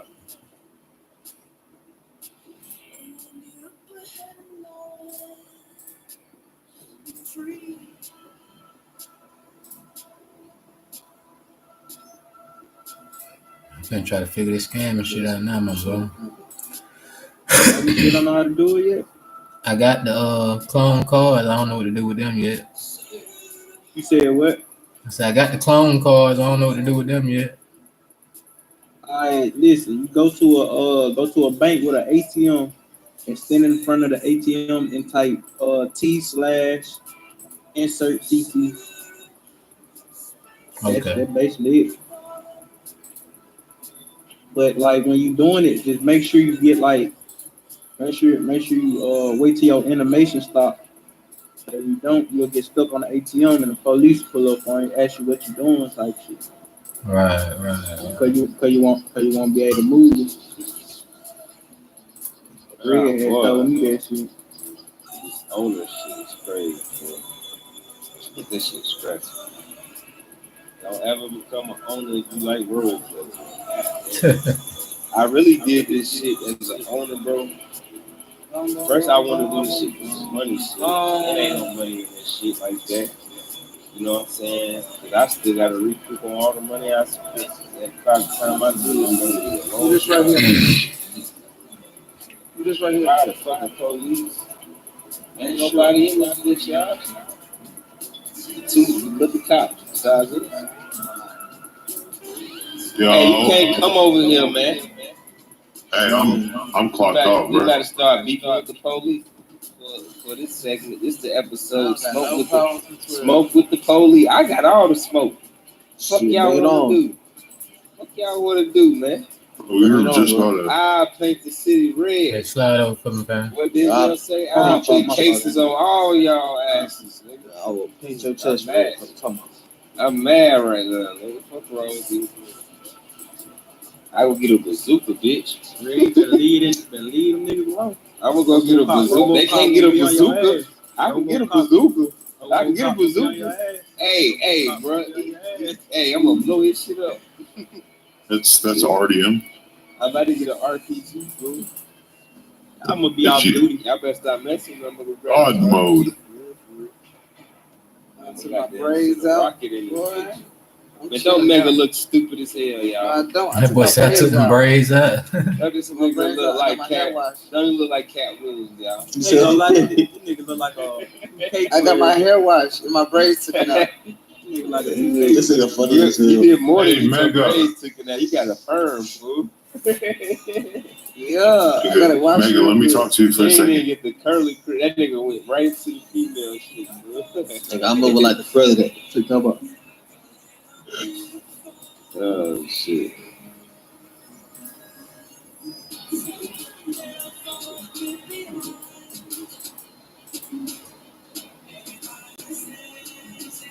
That old school outside, Lenny?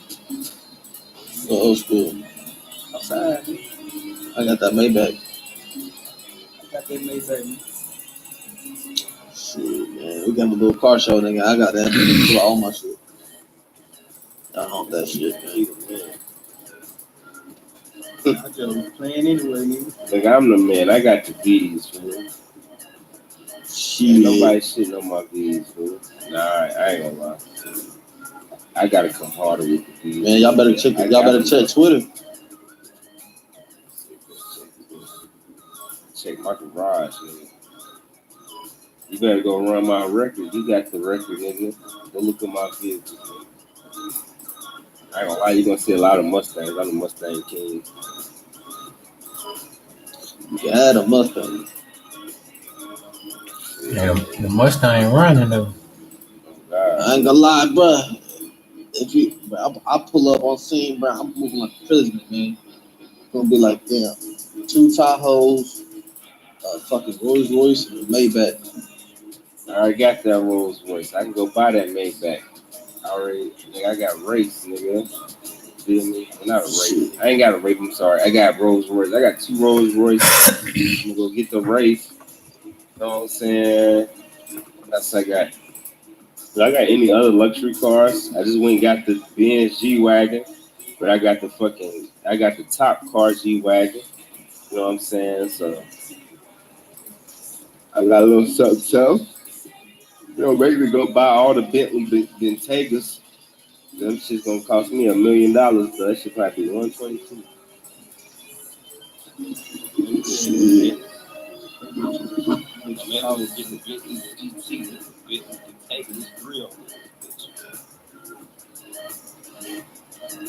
Hey, sooner or later, y'all gonna step y'all game up. Damn cars. Telling you, bro. I'm finna have that motherfucking my whole garage looking nice, man. You go off duty, nigga? Hell yeah, man. Off duty, man.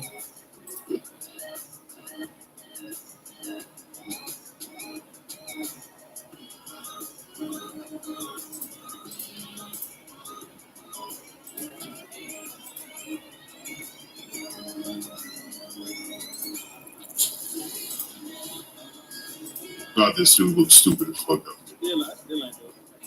Go ahead.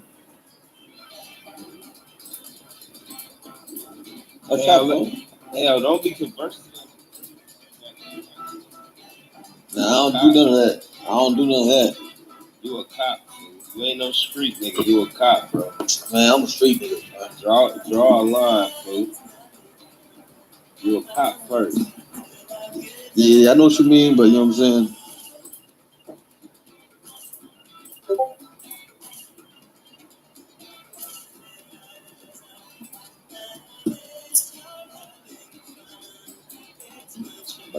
What the fuck you got on? What y'all got on, bro? Y'all the police.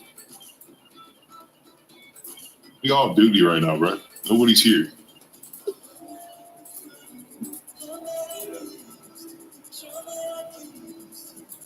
I'm a criminal right now, dog. Shit, I'm just a regular nigga. Hey, criminality. Okay. Starts at 1 p.m. or 1 a.m. No, you're not. You're not a criminal, bro. You're a cop. Exactly.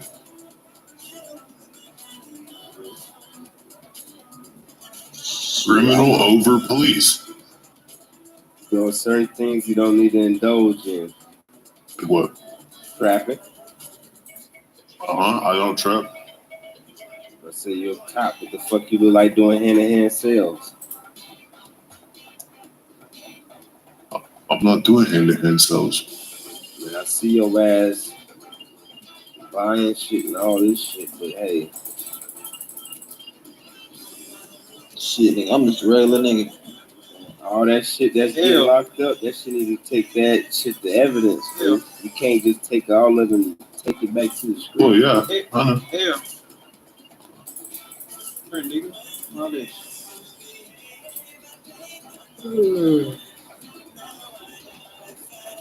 Rest of people.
He's mad at me because so gym membership. I don't know what to do about it. Should get another one. Fuck it. Yeah, that's what I told him. Like, you buy another one, right?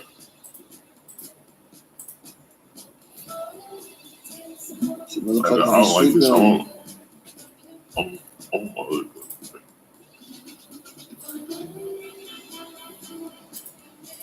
You be sleeping on me like I can't get, you know what I'm saying?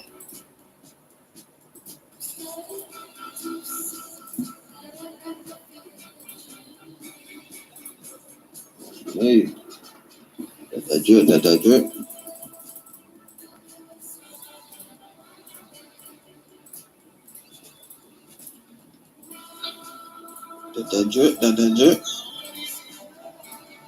Nigga, what? Can't say I ain't the flyest nigga up in the city, man.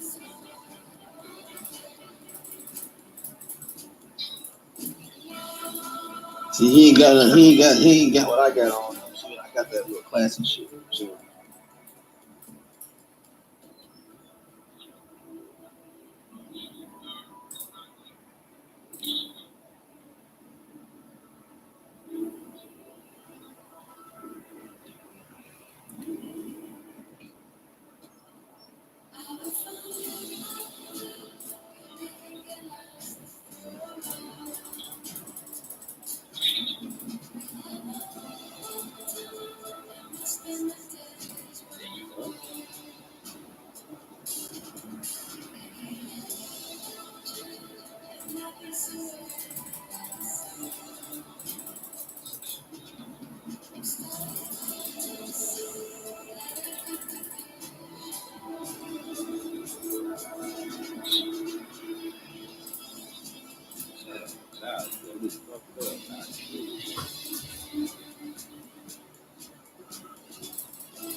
Oh no, I'm super low. If you would have one more shot, bro. Yeah, look at Like- his chest. Look at his chest. Yeah, I just Might have shot been red. He might be a guy. Yeah, I just shot red. Oh I yeah, swear yeah, to you're God. right. You're right. Nah, You're nah, right. You're you right. I was forgot. bullshit. I forgot. I ain't gonna Yeah. lie. See, I forgot. I killed his ass. I killed both of their ass, bro. To be Yeah, honest with you, I completely forgot that I was there. yeah. I know his ass was in God mode as a goddamn cop and shit, man. I know. Who the hell is that? Now we was. It was just earlier whenever I they do. killed both of their ass, man. Yeah, killed both of RoboCop ain't got nothing on me. He was in God mode, so I look at his chest. Yeah. He Man, killed me shit though. wet. But I told his ass up. Listen, Why he Like your bitch ass. See, look, this is why niggas is mad at them right there. This is Yeah. why niggas is Oh, mad God. at them right there. Oh God. Wow. Like niggas is killing him. That nigga don't play. Hold on, bro. I wasn't even ready, bro. This nigga right I here. know you wouldn't. Nigga, no, look, bro. The nigga ran on Press here. E, nigga. Press E. No, bro, got a sharp shot, but that distance, boy, I got that man. Shit, man. Let's go again, Then bro. I pick your ass up. How you still dead? How you picking up? Oh shit. Shit, let me get the Now hell let's go on. again, bro. This nigga right here ran out there. I thought that was you, bro. Somebody whack your ass. Whack this shit up, man. Nah, pull your gun out, bro. All that. You get over here. I ain't trying to get here. Hell no, I'm finna go home. I'm going home. Fuck these niggas. They on some other shit.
Oh, fuck, you motherfucker. Oh, shit, nigga.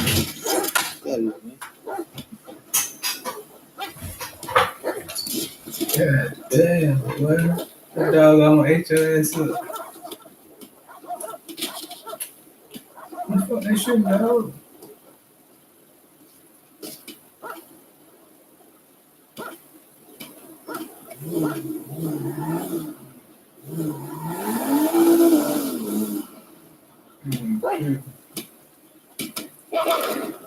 Chop like fucking with y'all ass. Chop finna eat y'all ass up. Niggas over there horse playing fool, literally. Chop finna eat their ass up. Look at his ass falling. Trav could shoot, he can't fight now. Can't fight, man. Hey, I'm looking like a motherfucker. Stick to shoot, motherfuckers, because once they find out you can't fight, you a done for. A little time to go hard. When the police went, they left. It's just right here. Trav and the police right here. Oh, yeah. My just been bullshit. Hey, my leg, my feet, bro. This nigga out there though. That nigga out there. Then I'm blinking out. Yeah, I was wondering why we're being here. we've been over here bullshit.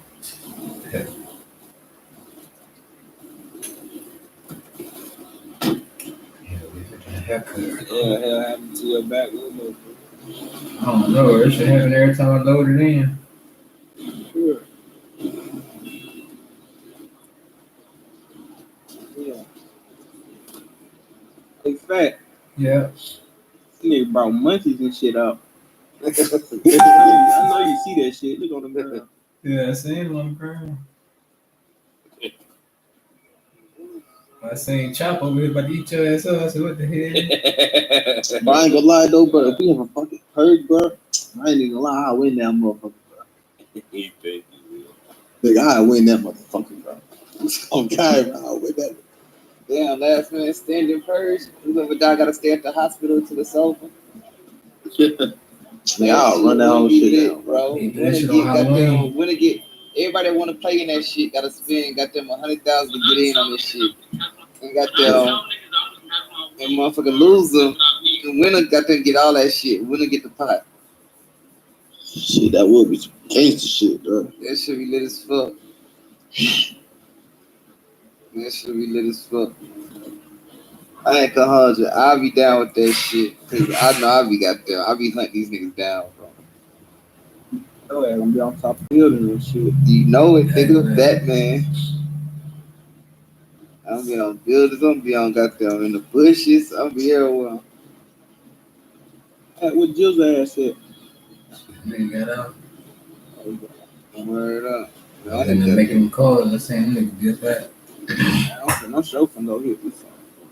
I'm about to go goddamn trap it up goddamn while it's goddamn safe. Goddamn. Hey man, why this nigga out there?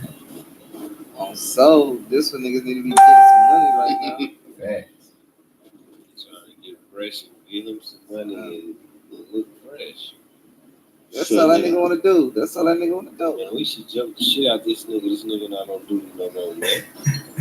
I ain't got nothing but love for y'all niggas, man. I don't fuck the police. I let them got their beef. Let them do their own shit, man. Denzel, he brought his ass back to the jungle out Go there. ahead and try, bro. I'm gonna let somebody be the first example too. Shit. I'm gonna show you what this 9 do.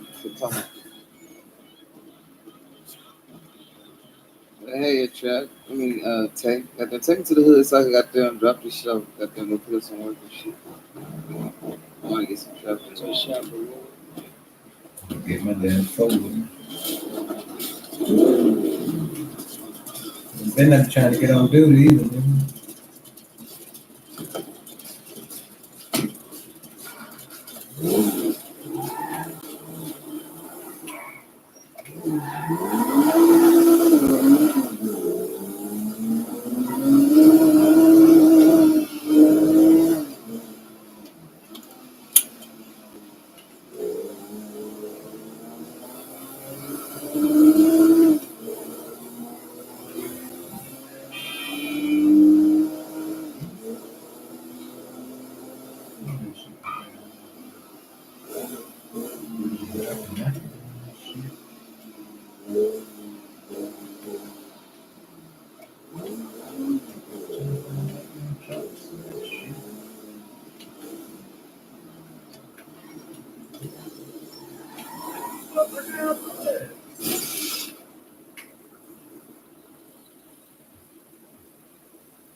Hola.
My biggest fear was him overdosing on the stuff. Said if you have anxiety, then you need to get medicated properly for it, instead of medicating yourself. Wallace's worst fears came true on December 8, 2019, when she learned that her son had died.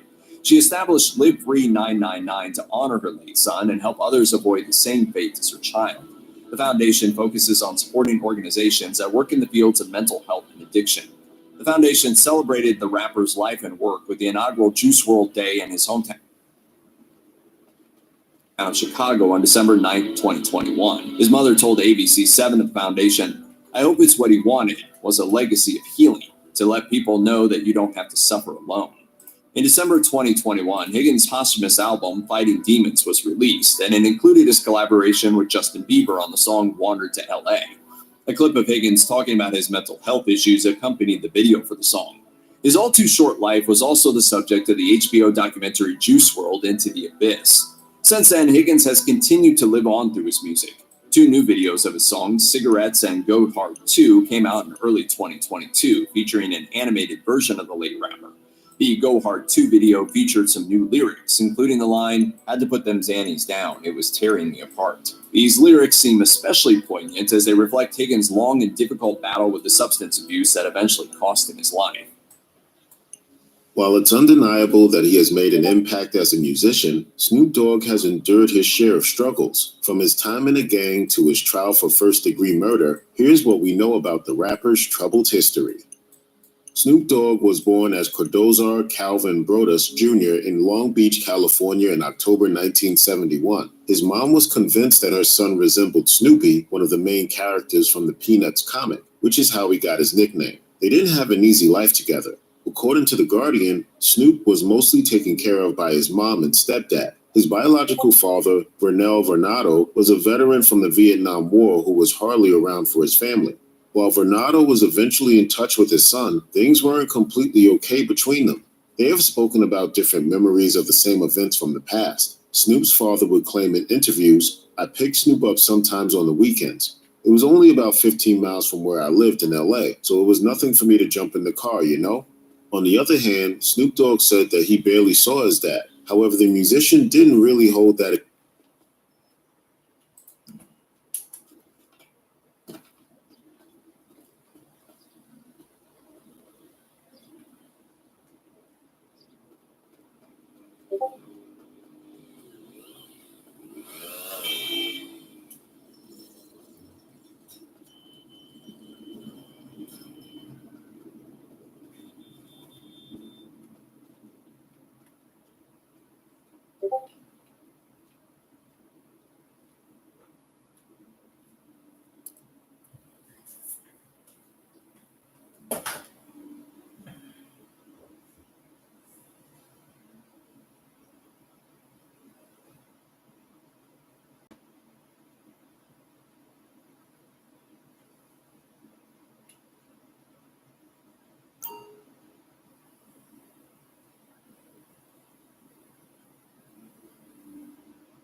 Thanks.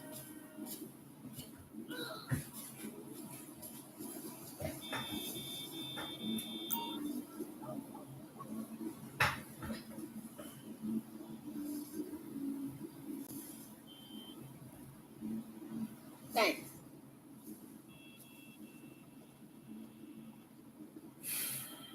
Hey, Father Ray. Yeah. That's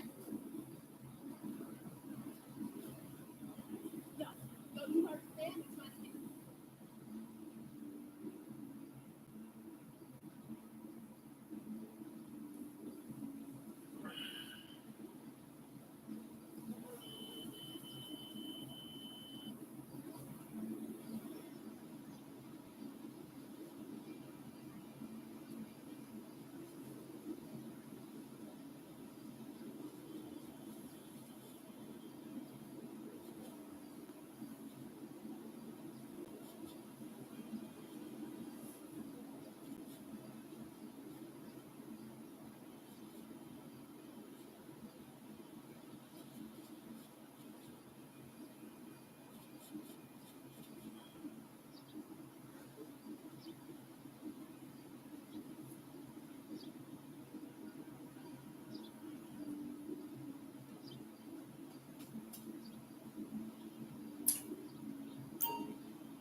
Hey, thanks.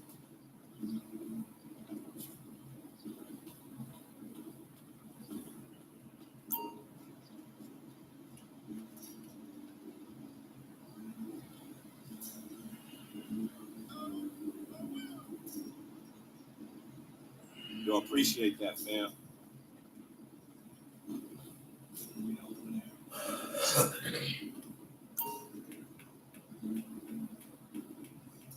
Recognize, OG. Sorry ass buster. Thanks, player.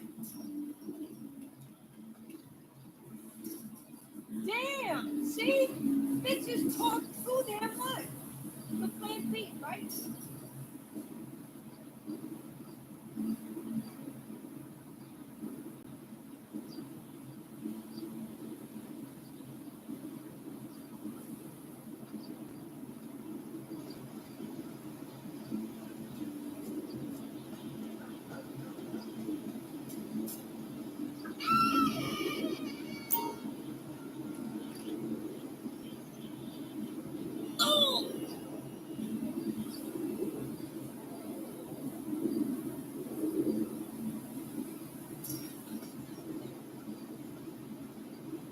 I ain't no judge.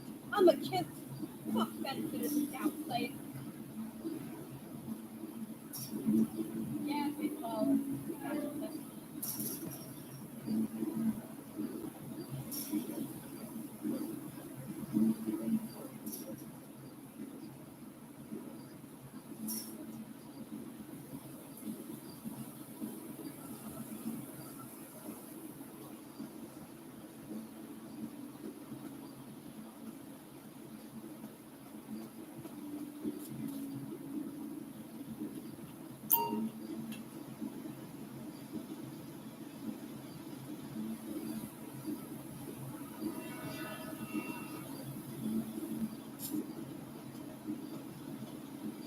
Motherfucker, who you think this is? Oh, you listen to me this time.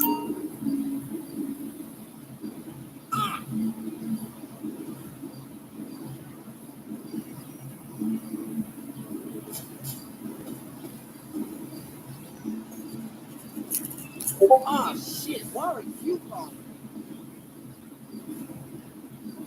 Hey, check this out. Warwick had you in your mouth.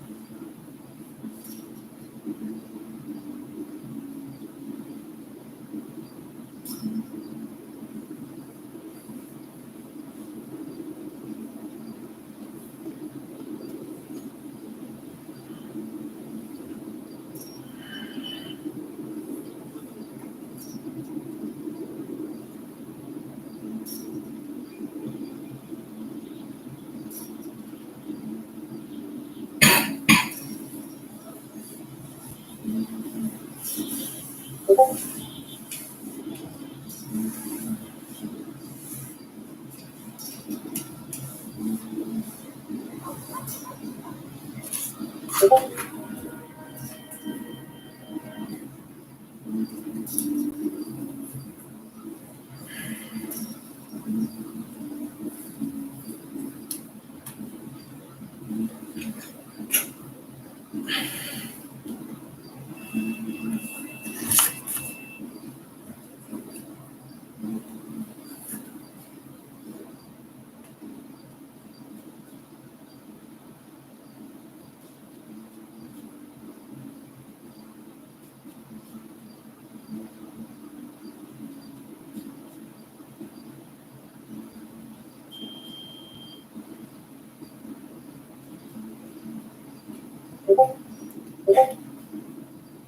I'm tripping right now, fam.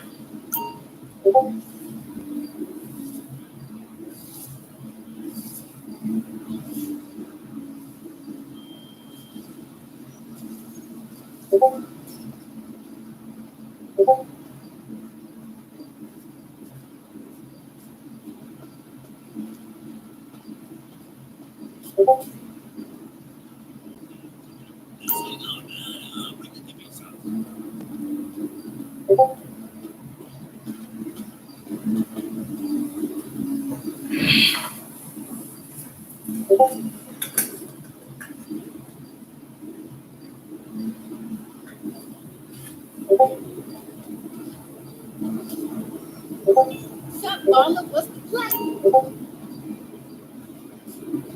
You know me, the Marla knows you not. What's up with you?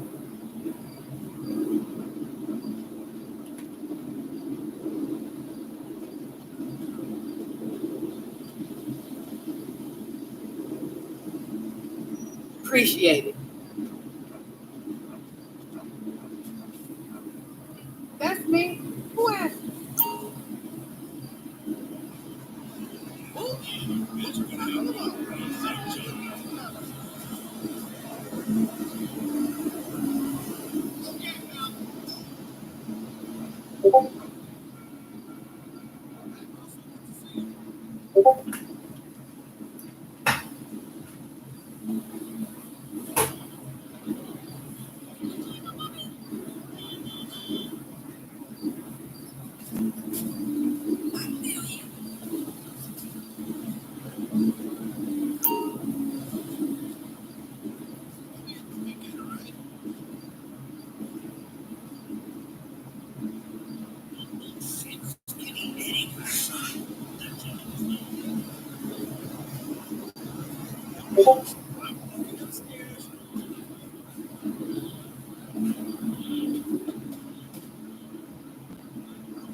Nasty.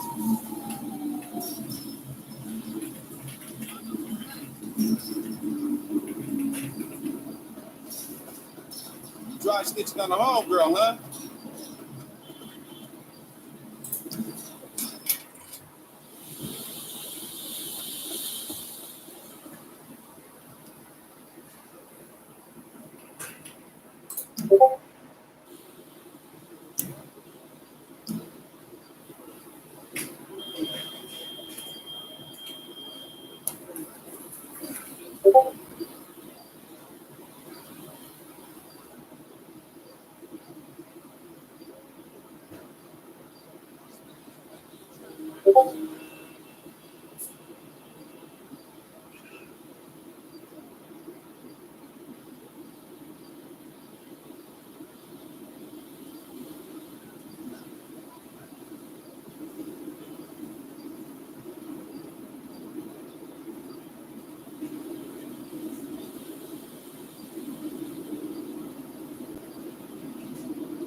Oh, good looking.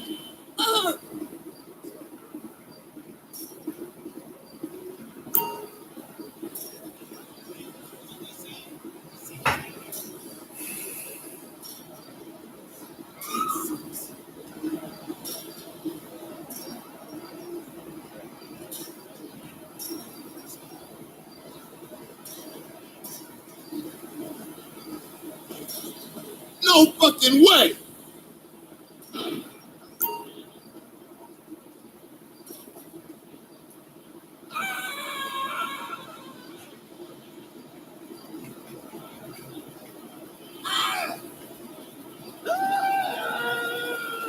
Fucking fool.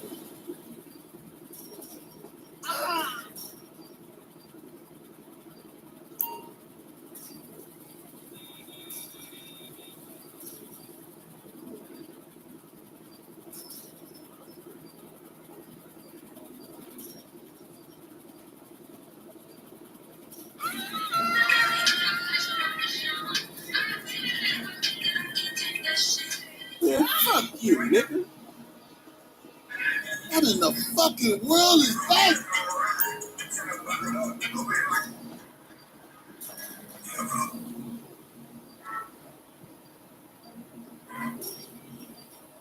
All right, thanks. Appreciate it.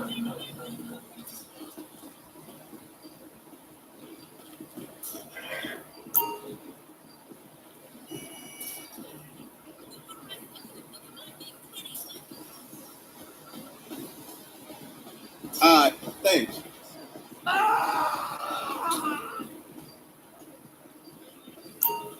What up, Paula? What you tripping for? We talked about the play already. Who we try to take? Good looking. That's crazy as a motherfucker.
Oh, shit. Good looking, man.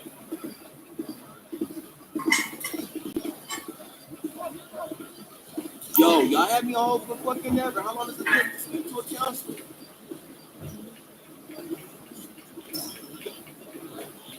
Appreciate it, fam. Yeah, what's up, family? I'm just doing my thing. Why, what's up? Hey, what's up?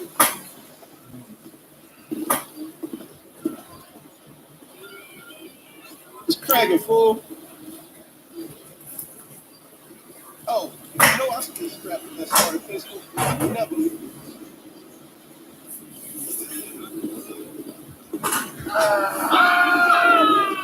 Yeah, what you want?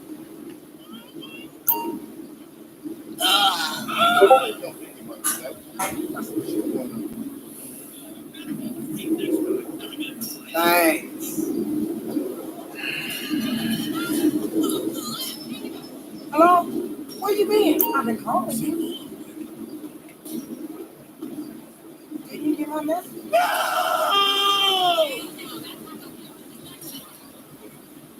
Bitch made asshole! Either them fools are stripping or I am. Why are you calling me? You ought to be back to your shit. No. That's what's up.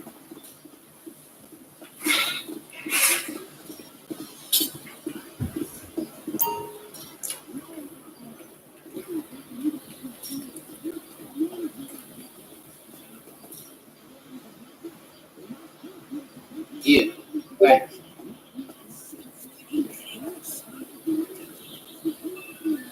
Hey, what's up, dog?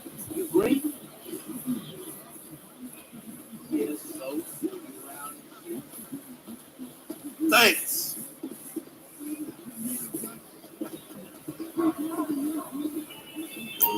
What's up, baby girl? Yeah, you know I'm out here trying to make that paper, girl. Yeah, thanks.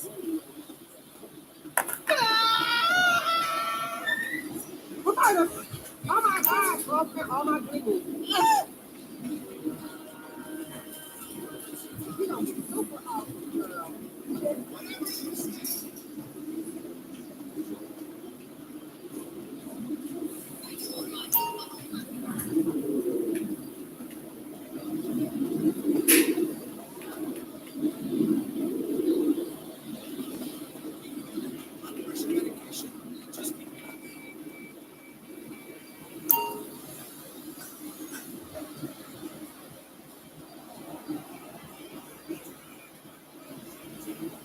Thanks.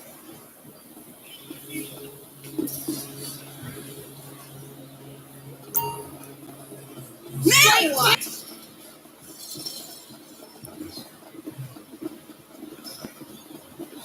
Yeah? I don't know. Yeah, I'm still listening.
Punk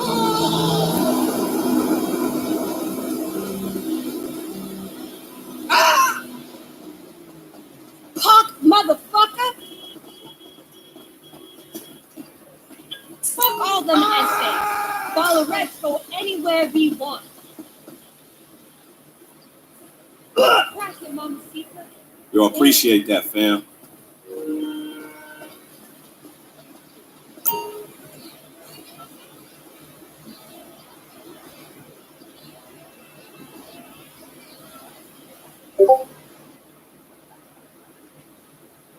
You ain't about shit.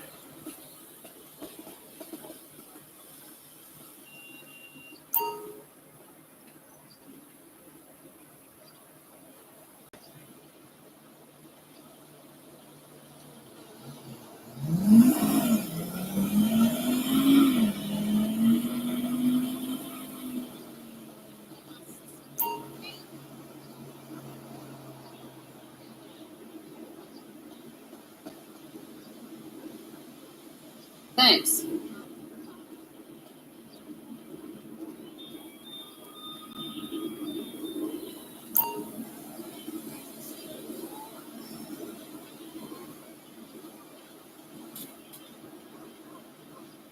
Yeah, thanks. Why don't you just grab him, put him in the headlock, give him the noogie, and then he said that like Rex signing. It's like Virginia made you a superstar. It's also I think the outside world, you know, is to sit there and say, you kids of today and this generation of hip hop, we have a lost. You still owe me a drink. Things, right? And that's what I said about being fancy. It's you. Everywhere I go, I'm seeing people don't have appreciation. Yo, nephew was and that has become a thing in hip hop now to not appreciate. Yeah, I'm about to roll through and got you to this space, right? And I turn though, because he was like his father figure. Yeah, but I feel like the outside world makes you not appreciate that. That's what I'm saying. That's what it does. Like that. Bow Wow is in that space where he has to deal with you guys, he has to deal with younger guys, and the media definitely don't appreciate nothing. Hello? Right? They don't until it's over with. I ain't got no beef with doing. I'm never gonna fight with, right? We can fight behind the scenes. I'm never gonna fight with Coke, right? That's my problem. I'm never gonna fight with Phatt. Even you, I'm not gonna fight with you. You know, we can get into an argument, but it just seems something else was there, which is just hard to understand. Because I ain't gonna fight. I know that you know, fight and argue. You know what I mean? Yeah, I mean, I don't really. I feel like I understand it. I understand. I know. Yeah, that's what I'm saying. But that's what I'm saying. You don't understand it because you haven't had to deal with a person that has to go through this a rapper, right? You're a rapper. You say that you're a rapper, and people challenge you if you write your lyrics. People challenge you on this. People challenge you on that. That is hard for a person to actually deal with that. If you're not prepared for it, right? Me, like I don't give a fuck what nobody's gonna say about me, because I know what I do. And I know I'm out doing everything that damn near everybody else is doing. So I'm not even paying no attention to it. But the majority of people, they can't do it. That's why the Instagram is where the Instagram is. Because every time somebody says something, people learn. Right? And I feel like that's where he is. He's got caught up in that a lot. Right? Without me being around, he got caught up in that. They created the Bow Wow Challenge. I wasn't a part of that. Right? How do you deal with that? As a person, right? He had to deal with it, and you killed him, right? It's just listening to it. You know what I'm saying? Part of it, you know what I mean? And it's like when a person is dealing with that, they just get tight. You know what I mean? So then you want to try to like make it seem like you got it all. You got it all on you. You know, it's your thing. You got it. It's my thing. So it's like, it's just a situation where you gotta know how to deal with it, and you don't get coaching by this. I didn't coach him. I didn't teach him how to deal with that part of life. Sheena, you white ass bitch. Because I know it was you who jacked my stash. That's why. I mean, that's what I'm saying. There's no appreciation for anything in hip hop anymore.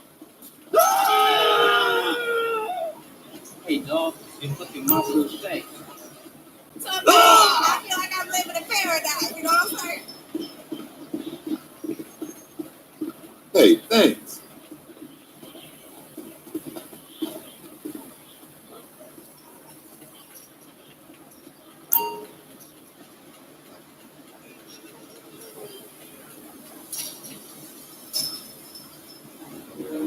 Oh shit, good looking, man.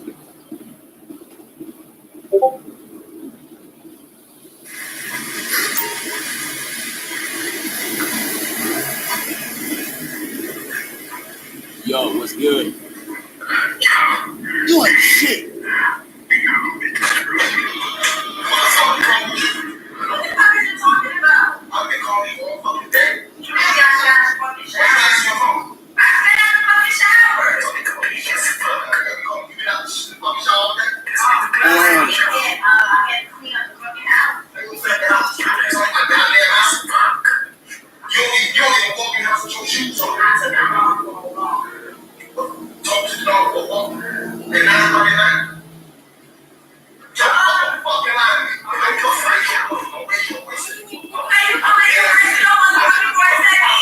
A little bit.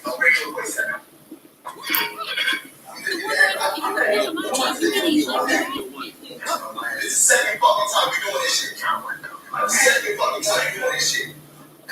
I'll duck these nuts in your mouth, bitch.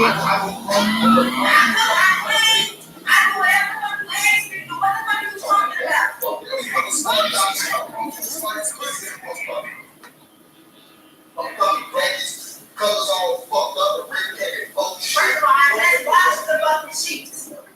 Your ass don't even wash shit. What are you talking about? What is it? What the fuck are you talking about? Nobody's in here. Nobody's in here. Nobody's in here.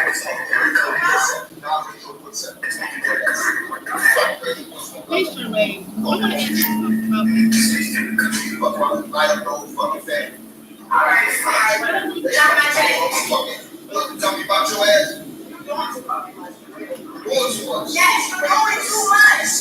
Okay.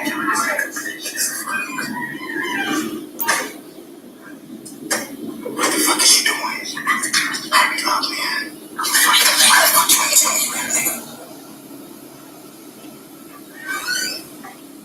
You know what? Just go. That's no, you're doing too much. If I got that house, yes, you're doing too much. No, you have no money in this shit. Pack your shit and go. I'm tired of you. I'm tired of this shit. What the fuck, Sam? I'm tired of you choosing me and shit. Get your shit and get the fuck out. I'm tired of this shit. Get your shit and get out. Get your shit and get out. Get your shit and get out. Get your shit and get out. I'm tired of you.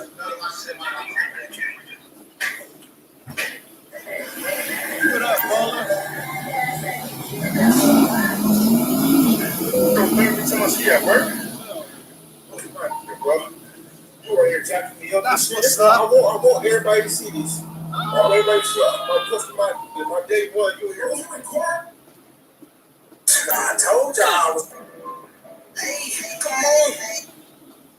How old are you? Appreciate it. How old are you? Hey, what's cracking, homegirl? It was actually right at the start of my shift. It was actually my day off. I was working overtime helping out. Most of the dudes in my hood be like, call of the day, 5 right after girls, the and day grown was ass up, body. missing juvenile who simply didn't come home from school. I drive down to her grandparents' house where she lives. Hello. The juvenile was supposed Hey, to go to a basketball game, and then she was supposed to be picked up. She never made it to the basketball game.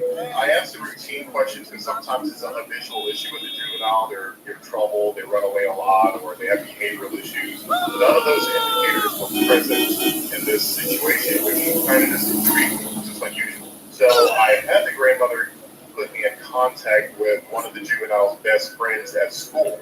She made mention of meeting up with a guy after school and having a sleepover with him. They made mention of a sleepover at a hotel. The suspect was possibly out of Orlando, and his name started with a T. That's all I really had first hand. You know, my juvenile was 12 at the time. If this person's old enough to rent a hotel room, they're obviously over 18, which now I'm really kind of concerned. So basically, I started following the bouncing ball. I got wind of the juvenile lights to go to the Dollar General in town after school. So I went there and actually watched about an hour's worth of video where I saw the juvenile walk in after school. Basically, I'm missing a juvenile left school and possibly was picked up by good looking. a guy here. I'm kind of wanting to get an idea of who he is, and I'm looking at today from, we'll get to around 3:15, so I'm thinking 3 to 3:30. She said she was pretty close to her. I could see her look out of the front door, and I could tell by her body language she recognized somebody. She walked out, and that was it.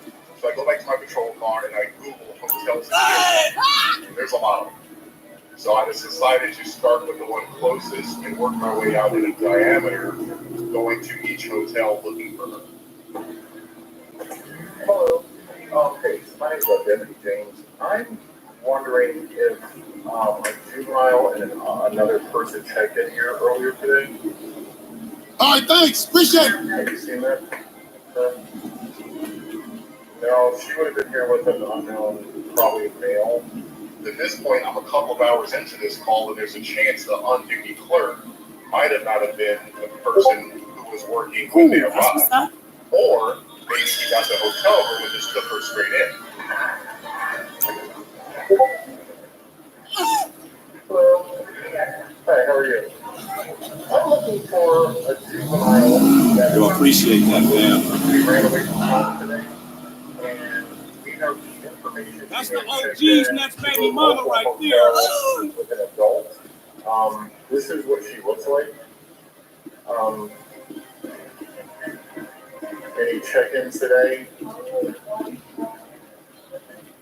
I'm investigating a runaway juvenile that supposedly checked into a local hotel today with an adult, most likely. I don't know what he looks like or anything. This is what she looks like. What up, fam? I heard your voice. Okay. When I got to the fourth hotel, I noticed one of the driver's license. He had checked in that day for 1 day, and his name was Tyler, and his address was out of Orlando. Yeah. So I wondered whoever she's with, if she doesn't even have an ID. Are you the person she's with? No. Yeah, use a bitch.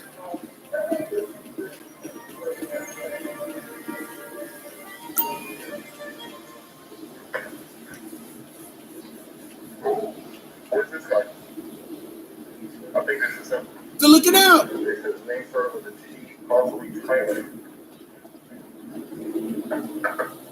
Front office. Anybody inside? We need to come in for a second.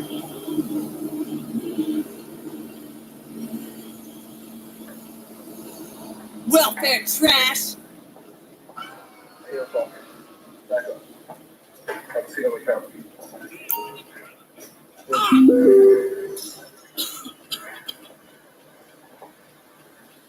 What's up, Sheriff? The sheriff's office. Get happy up here. Go in the bedroom and wait for me for a second. Hello? How do you? Nah, that wasn't me. I ain't got no beef to do. What? You need a hop? 501 Phatt. Just wait here for me, too. Are you okay? And do you not like it at all? Are you hurt at all? You're not hurt at all? Yeah. Something hurt? Okay, we're gonna be right Hey, with you've been tripping on me all. How do you? If I ask you that question again, I'm going to mine. How do you? Okay, go. Yeah, you go. Go good. Piece of shit. Yes, I am. I found him. Yeah, boy. How old is he?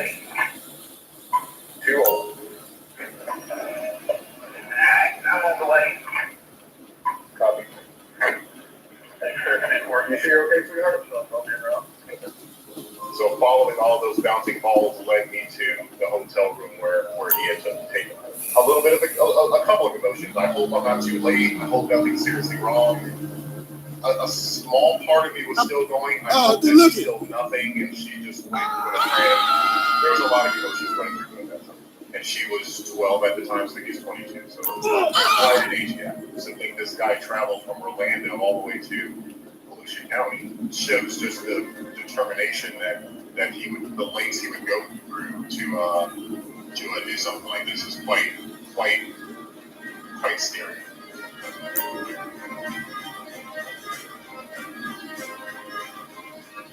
I think my main advice is be aware there are people on this planet that like to see people burn. They like to see, they like to do bad things and partake in bad things, and just be aware those people exist. I wouldn't necessarily say walk through life treating people like that, but just be aware that some people are out there to victimize other people. That's just who they are. It's just what it is. No. You must got a death wish.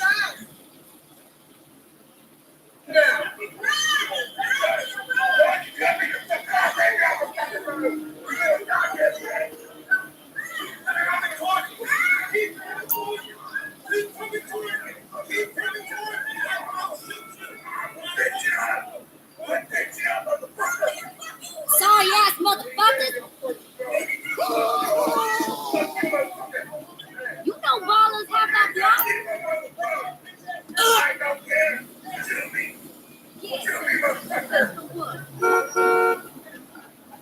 Good looking.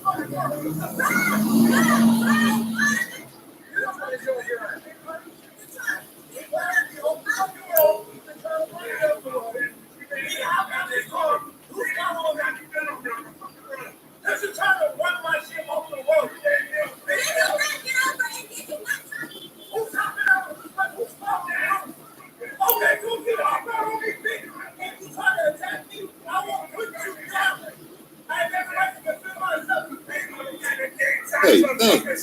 Bitch ass motherfucker. I'm gonna get him a ride. I don't give a fuck about that goddamn gun. Ain't nobody worry about no gun. I'm not giving no goddamn fight, man. Better throw the fuck down there. I'm like, he gonna get What up, baller?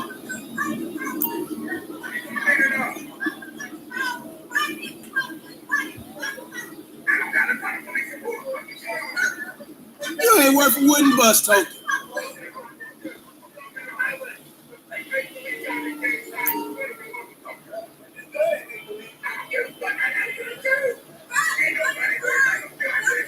Hey, little mama.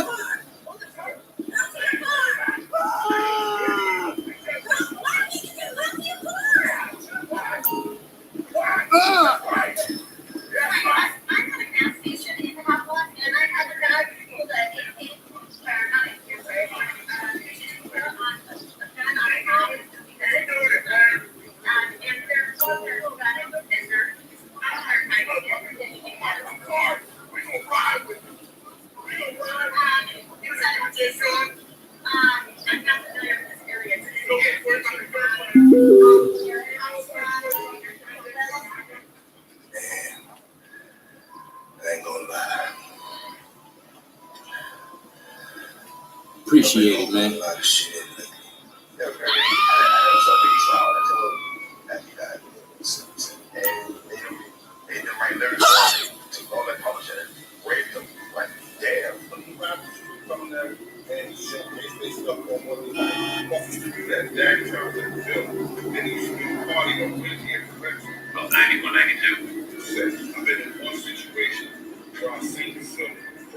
In April 2021, rapper Earl Simmons, who was widely known by his stage name DMX, passed away a week after suffering a heart attack in White Plains Hospital in New York. His career spanned over 2 decades, but was plagued by legal troubles, tabloid coverage, and struggles with substance addiction. Despite this, he was a phenomenal artist whose emotional style and cultural impact transcended his core audience, making him one of the most popular hardcore rappers to achieve mainstream success.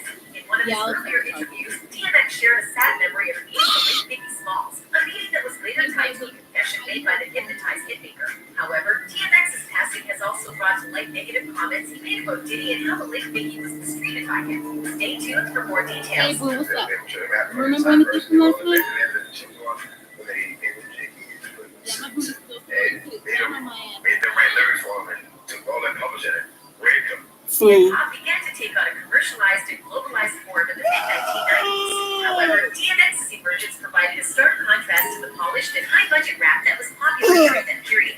In addition, he helped revive the East Coast sound and served as a model for Jay-Z's eventual commercial success. Furthermore, DMX's acting career also took off, and he became a prominent figure in movies such as Belly, Romeo Must Die, and Exit Wounds. But it is his music that has left the most significant impact, featuring a potent mix of tough machismo and raw emotional honesty that resonated with audiences worldwide. Moreover, Biggie Smalls confided in DMX about an incident in which Puff Daddy, who was not yet known as Diddy or Love, sexually assaulted him. In an interview before the release of his 2012 album Undisputed, DMX reflected on his days as an unsigned artist and shared a story about almost securing the record deal with Bad Boy Records, only to be passed over in favor of the Box. You know the Box got signed before I did. The young homies outside on Said stage. DMX. And you know it was a blessing and a curse because they were happy they got signed and they were on the Benjamins. But then Diddy made them jiggy and put them in suits and made them write lyrics for him and took their publishing and raped them. DMX shared that he met with Diddy through Damien T. Rock Butler, but Diddy decided not to sign him because he didn't think DMX was marketable.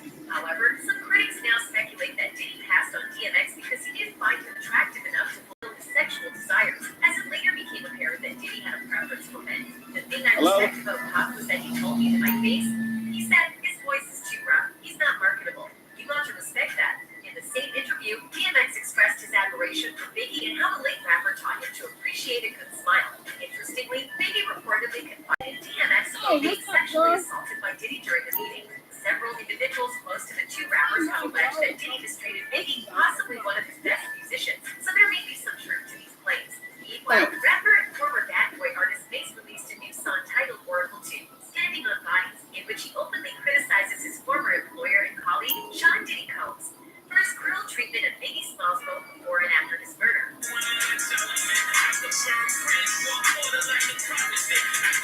In his latest release, Mace uses a mid-tempo beat with horns and 808 seconds to criticize Biggie's character. He accuses him of unethical business practices and not providing sufficient support to artists previously associated with Bad Boy Records. I'm the ghost of Shine. I speak for every artist never spoke their mind, representing every artist that was left behind. From Green Mac to G-Dep, I still remember the kids trampled. For every producer you ever stole their sample, he raps, touching on the notorious City College tragedy from 1991, where 9 spectators were crushed during a celebrity basketball match Diddy was sponsoring. In a new song, Mace allegedly accused Diddy of taking advantage of the late notorious B.I.G. I'm not hating on your Billy work. Right now, I'm only saying what you really were. You ain't no architect, you just a nigga who know how to market down. He raps, Biggie was at the peak of his music career on March 9, 1997, when he was killed in a drive-by shooting in Los Angeles, just weeks before his album Life After Death was set to be released. Mace, who was a close friend and label partner of Biggie, has been publicly at odds with Diddy since 2020, when he accused him of using questionable and very unfair business practices on Instagram. These claims resurfaced after Diddy's emotional speech at Clive Davis' pre-Grammy dinner.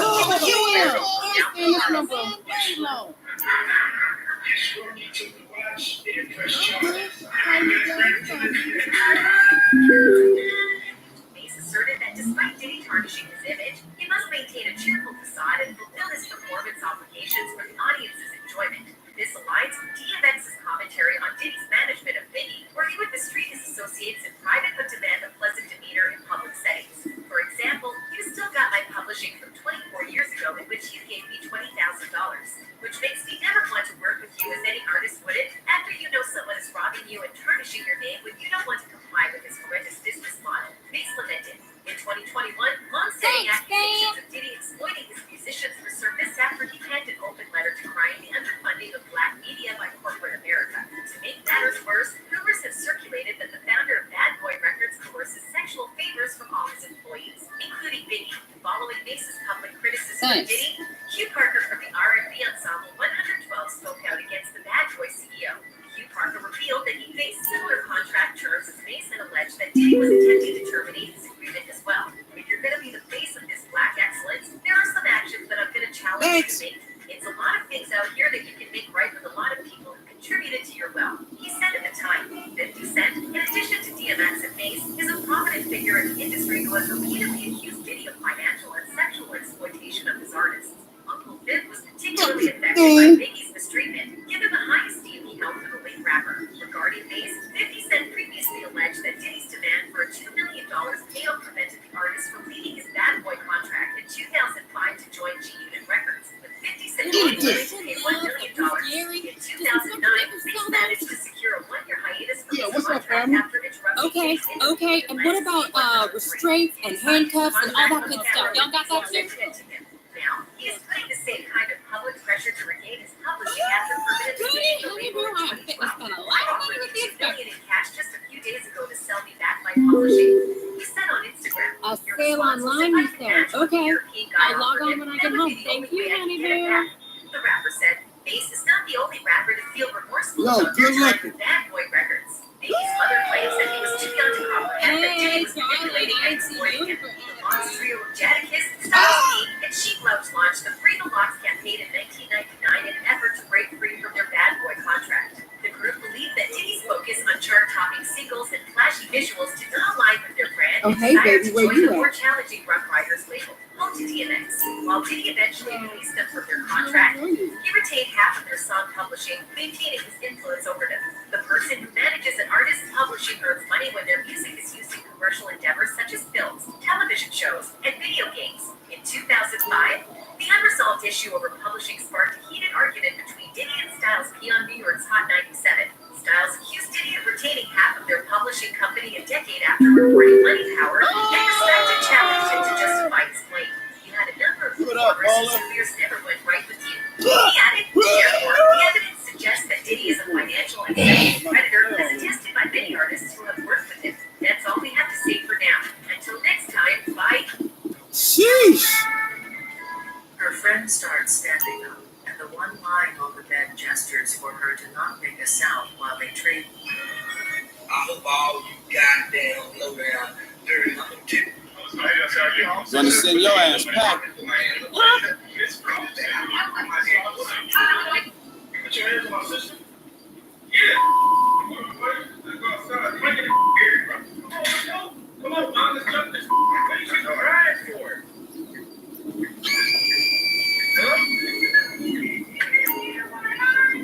Hit you in your eye.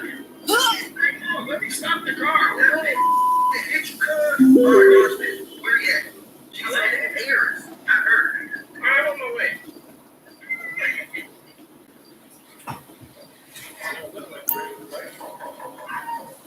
Shut up. Where you at? You think you'll come back? Hey, girl. I've been meaning to call your ass. Girl, I thought he was square as hell too, but he fucked with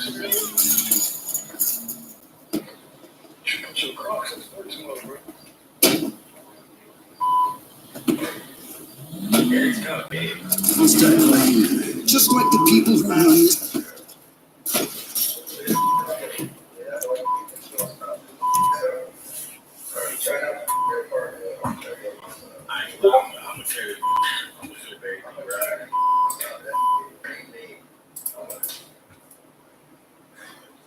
So it's weak.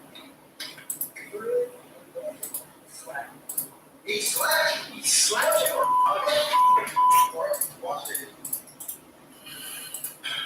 Well, we just gotta wait till he get here. There's no point in getting mad.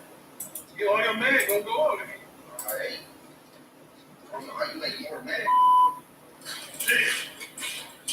Yeah, I'm sorry. I'm sorry. Hey, girl. Hold this. You put your hands on my sister? Yeah.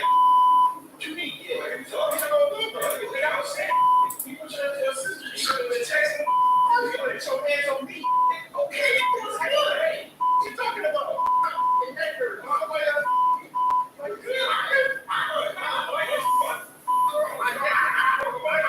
I got a neck injury, bro.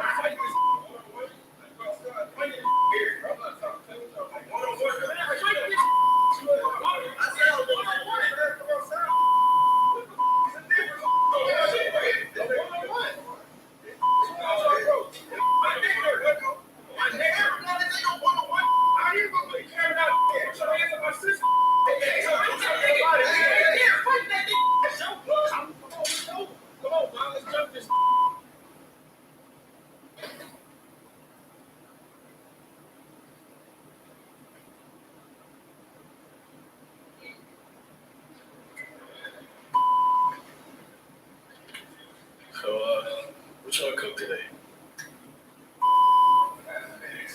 Eggs. You got some water in there?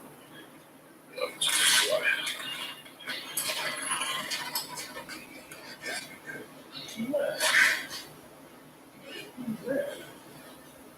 Gotcha.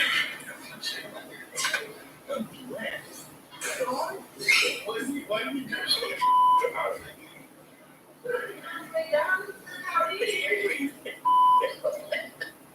CD play track 20.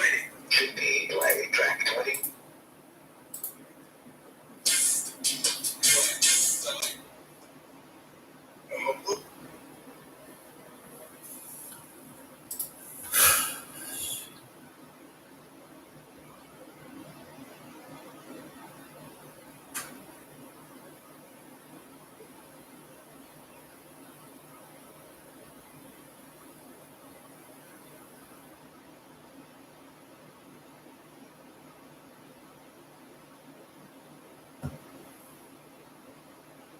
Okay, guys. So my man's here's on vacation. Let me tell you something. Girl, fans trying to pin your God and his blood brother to the murder of Young Dolph. Young Dolph was gunned down on November 17th in 2021 in Memphis, Tennessee. Cornelius Smith, 32 years old. Justin Johnson, 24 years old. And Hernandez Goldman, 43 years old, have all been charged with first-degree murder and other charges. Hernandez Goldman is accused of arranging a murder. He pleaded not guilty. She gotta understand something.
Justin Johnson, he went in court. Cornelius Smith went in court. They said they didn't have no money for an attorney. They said they family still trying to work it out. How the hell they come up with the money to hire black youngster lawyers? The same lawyer that represented black youngster in the 2017 case they got him acquitted of all charges. It's been so many attempts on Young Dolph life, man. God bless his soul, man. And it was all outside of Memphis. And every time it was an attempt on Young Dolph life, God, it was always in the same city. All the fingers pointing at goddamn Young Dolph. Just think about that time Young Dolph was in LA and he got shot up, right? It was in critical condition. Corey McClendon, the 43-year-old Memphis native, was booked on suspicion of attempted murder for the shooting in Los Angeles. All these attempts on Young Dolph night, that might make the song 100 shots. See, when the state pick it up, it ain't no problem. You get that money because the state, they don't want to spend no money. But when the feds come, man, they ain't finna waste no money. They coming to get you because they know they got something on you and they don't need to talk it, man. And see, the feds, they got more than a 90% conviction rate. More than 90% of individuals who are prosecuted in the federal court are always convicted. The feds are like snipers on the wall. When they point at you, they don't miss. So here's what you can expect in the next few months coming from that shit surprise. They're going to indict Young God and they're going to indict his blood. Somebody talking and somebody telling me, that you got no clue. He was skinny when he went up, and now you got fat on the no. Raise somebody up playing with him. And raise my damn. Somebody snitching, somebody talking. Oh, man, look at me. One of that. Your God ain't reach. They trying to say that your God ain't money. They took out your dough. Your God gave you money. They took pay the dough. And when you pray and jump in and burn your dough, your dough killed the over there. Got me on some holiday shops. How the hell is a nigga a holiday shop? And that's what happened, man. Nobody took that as a national disrespect, as a nation disrespect. But people ain't better be for the half of that here. Legendary iconic, got their plastic hit with my name in it. Listen, and we from the same city, I'm gonna play. Both brothers from the same city, but they both hate each other. So your God is saying, it's time, man. Please, I encourage brothers I always say, bro, watch your city. Like the whole town, man, because 98% of successful rappers always die in this city, man. It's the known fact. Just look at some of the stuff. Just look at every rapper that died, always died in their hometown, man. Because people can't take your success because they watch you so. So call that back, Black try to play you. And I'm going to tell you before you respond, because the same honestly, where's that? Where's the right? Same universe. Is it an ass when you side with money back, yo? Was that ever a feeling of, I don't want to say jealousy, but when you think about it, because y'all ain't y'all started out with each other. You ever think about that? Because it was like, I'm a unity type dude. Like, I'm a family oriented type dude. So, you know, like, when we came from nothing together and I come home and eat up, I'm like, oh, let's go. Like, it's supposed to be. Yeah, like, you gotta put me on. Yeah, like, you up, like, let's go. Like, you know what I'm saying? I'm a real big brother on paper, all paper. Like, let's go. Like, you know what I'm saying? We're at all like pinning for him, like writing for him and stuff like that. A little bit. I know you mentioned it. Nah, it's like coming from me, but like you got to like when you in the booth, you in the studio. You know what I'm saying? It's like everybody gonna bounce off everybody. You know what I'm saying? Like you might say this, and I might like wait. A female might say something like you know what I'm saying? So it's like all about bouncing off each other. It ain't literally like just saying I cold blooded. You know what I'm saying? Like, but we all bounced off each other. So you ain't like write a verse for money back and say, here. Like, you know what I'm saying? Like, you know what I'm saying? It wasn't just there. You know what I'm saying? Like, it was just always just bouncing off each other in the studio. Y'all had some issues at one point, didn't y'all? It was real mild, though. I mean, when I was young, I thought it was dead. You know what I'm saying? But as I got old, especially now, you know what I'm saying? And during my 5 years, I was transitioning to being a man. I realized how ignorant it was.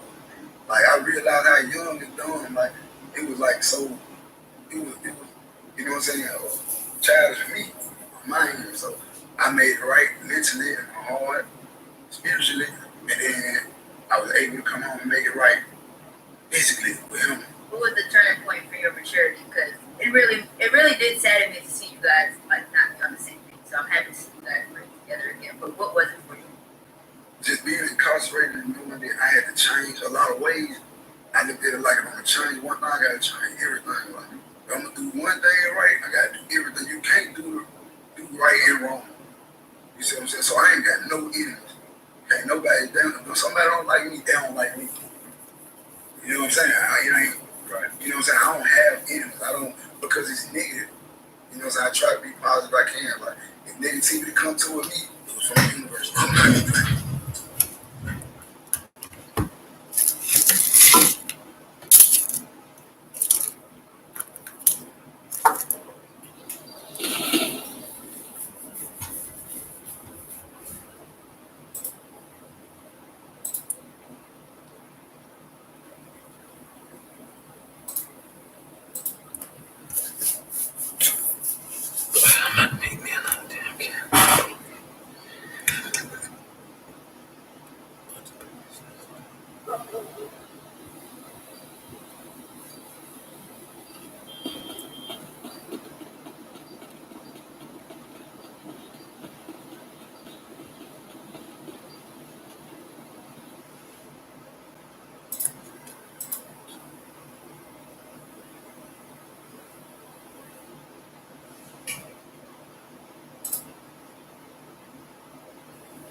Madre Santa.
That's what's up.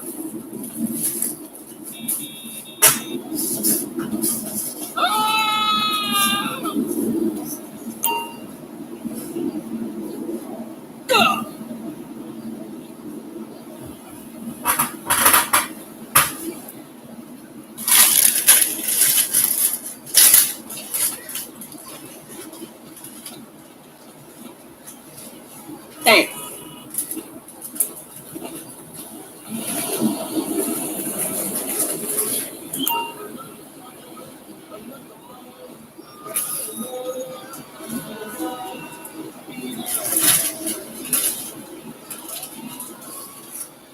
Hey, thanks.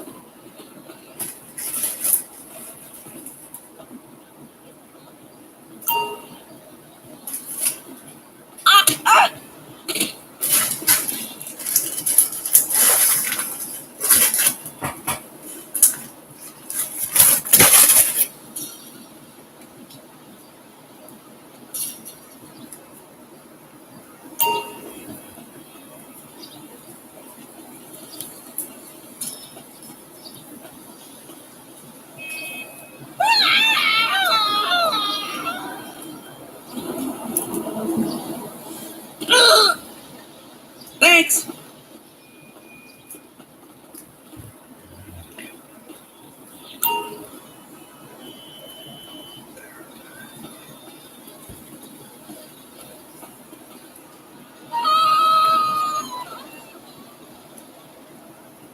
Oh, good looking.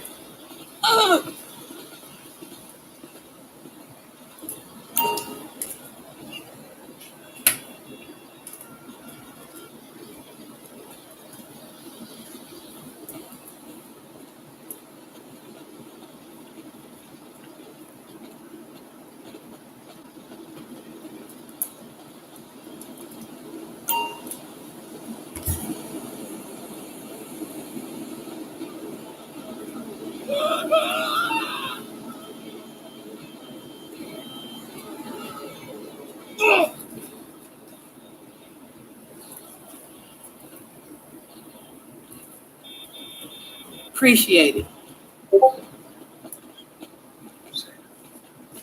Hey, what's cracking, homegirl? Most of the dudes in my hood be like 5-year-olds, grown ass 5. Yeah, thanks.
Oh shit, why are you calling me? Hey, check this out. Why is that in your microphone?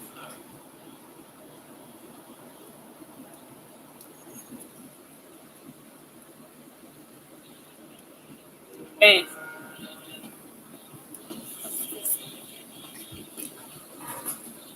You stupid ass punk. Hey, baby. Yeah, it's true. But I'm okay, though, man. Last night, the bitch fucking stabbed me while my back was turned.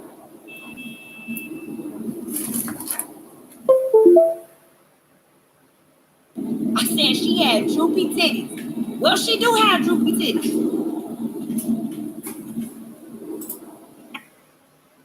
Fucked her up good. Besides, she barely scratched me. Oh, don't worry about that. She got hurt. Okay, easy.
Oh!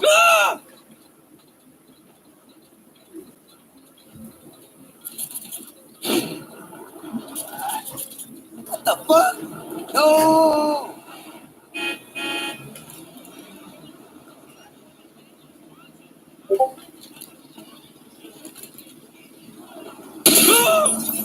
Fucked up.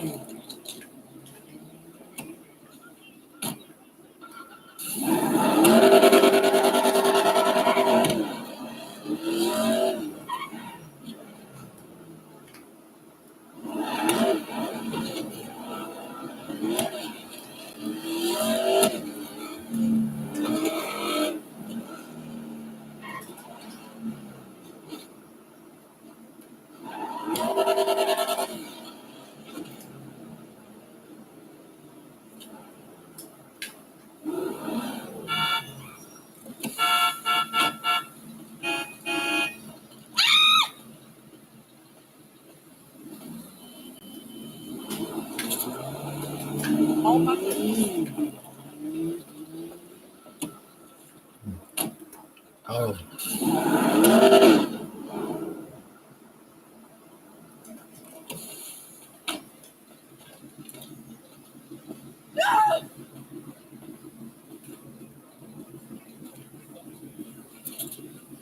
What's the holdup? Ah!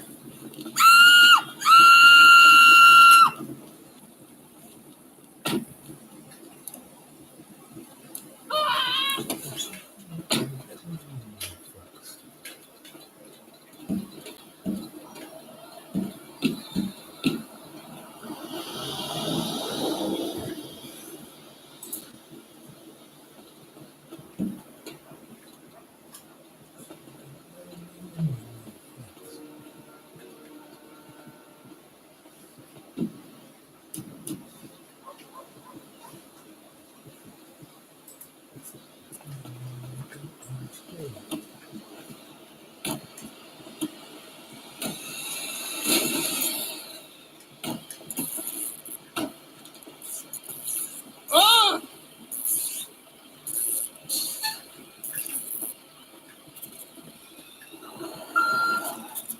What the hell? Ew.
3 doors down.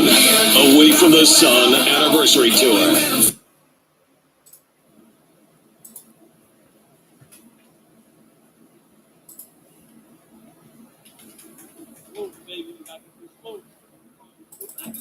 Back in the day, everything was all smooth and calm.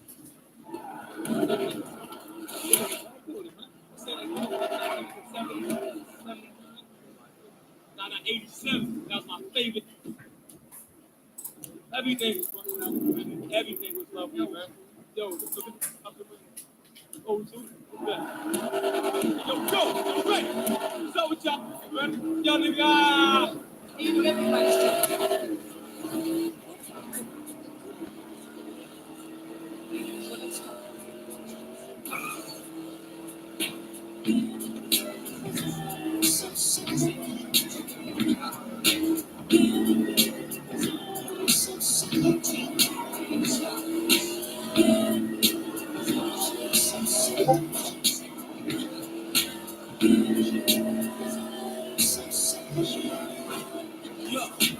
started off on the island, AK from the ground, gunshots stolen from the island. Back in the days of 8 now, making a tape now, great gotta get the way now. If you break it back, wanted to be the one till I got blah. Years for boxes and beans, 16, shooting that that's bloodstream. That's the life of a crane, real life crane, and others know the habits behind me. Take one, yo, growing all up in the ghetto. Now I'm a witness, jet with small metal. In Medina, yo, no doubt. The law got crazy, like pushing them down south. So when we don't be stacked up, better watch your back and duck for these beans that got it cracked up. Now my man from up north, man got the law. It's solid as a rock and crazy sword. No jokes. Desert Eagle is joint and put him in the yoke. And the note for sure, I got record grip shot. I'm playing at the safe box. Open it up, man. Right now, boy. Dedicated to this homelessness.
Find a new way, continue to make more hits you rain it.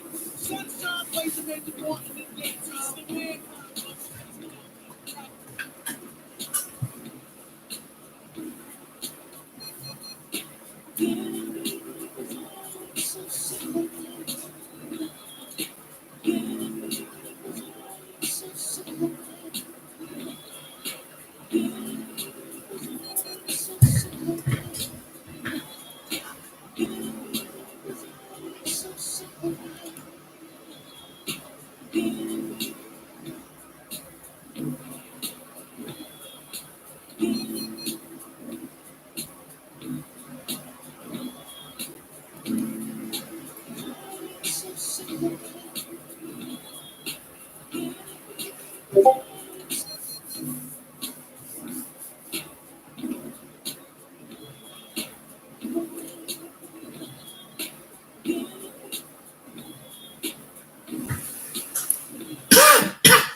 Super no swiping.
Oh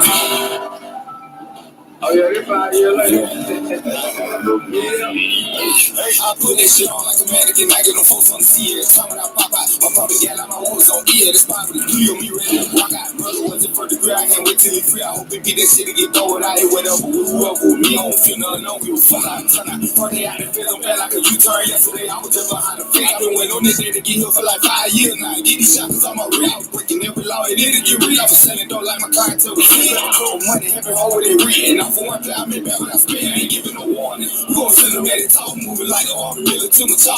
Ain't no books in the back, it's a lot of war. I try out like the mall, they coming sharp. Fiend been in my dope playing, nigga, no. In my time, walk more like a long clock. Yeah, I stuck to the code, they couldn't beat it up. My environment, violent, I'm shell shocked. Hit that boy like a deal in the middle of the road for trying to cross a real street, nigga. Even though I got stuck, I still get active on federal papers and come get you. Who are making a double better off from right down the lawn in the White House, me in the memos. I won't never forget who else my kid when I couldn't be. Y'all the real punchy nigga, this shit, if I feel the respect, it ain't going for nothing. I never will. Kicking those all the ends of the people they got. I was invading all my teenage years. I'm stressing, trying to better provide for us, but somehow we still know how to build. I ain't got no regret. I did what I did for a reason. That's just what it is. When I got the approval on how to maneuver for all the OG before me. Like Razor Panel and Spark G. Like Job and Juice and Say B. Can't forget about 5 minute art take. Take on step out, he ready for gunplay. I've been missing right, he couldn't hurt me. I'm still grieving, it been over a decade. All the blood, sweat, and tears out of shit. I did years in my scope, counting and the fed. I put my young niggas on, I was selfish. We all gotta know this a whole lot of bread. Show me that you love me now. Don't wait till it's too late. Try to show me when I'm dead. The bigger the risk, the bigger the bad. But these niggas scared and they ready to bed. I'm bad like a junkie. That's a real life addicted to the money. I need real revenge on my country. When I catch her, I'ma do them for the lucky truth. I never told nothing. I'm the pressure, these niggas will fold on you. One of my bigger haters, my own homie would've get what you need, but you stole from me. Lord, I'm wrestling for these niggas. I ain't got nothing trying to make me out. Before I hang up, some niggas think I really they watch it. They don't fear me, nigga. Ain't shit that I'm scared of. I put on these fuck niggas. I won't let up. Tell you I love you, I mean every little. If I tell you I love you, I mean every little. If I tell you I love you, I mean every little. I swear. I mean every love. If I tell you I love you, I mean every love. Tell you I love you. I mean every love, yeah.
I cut you off.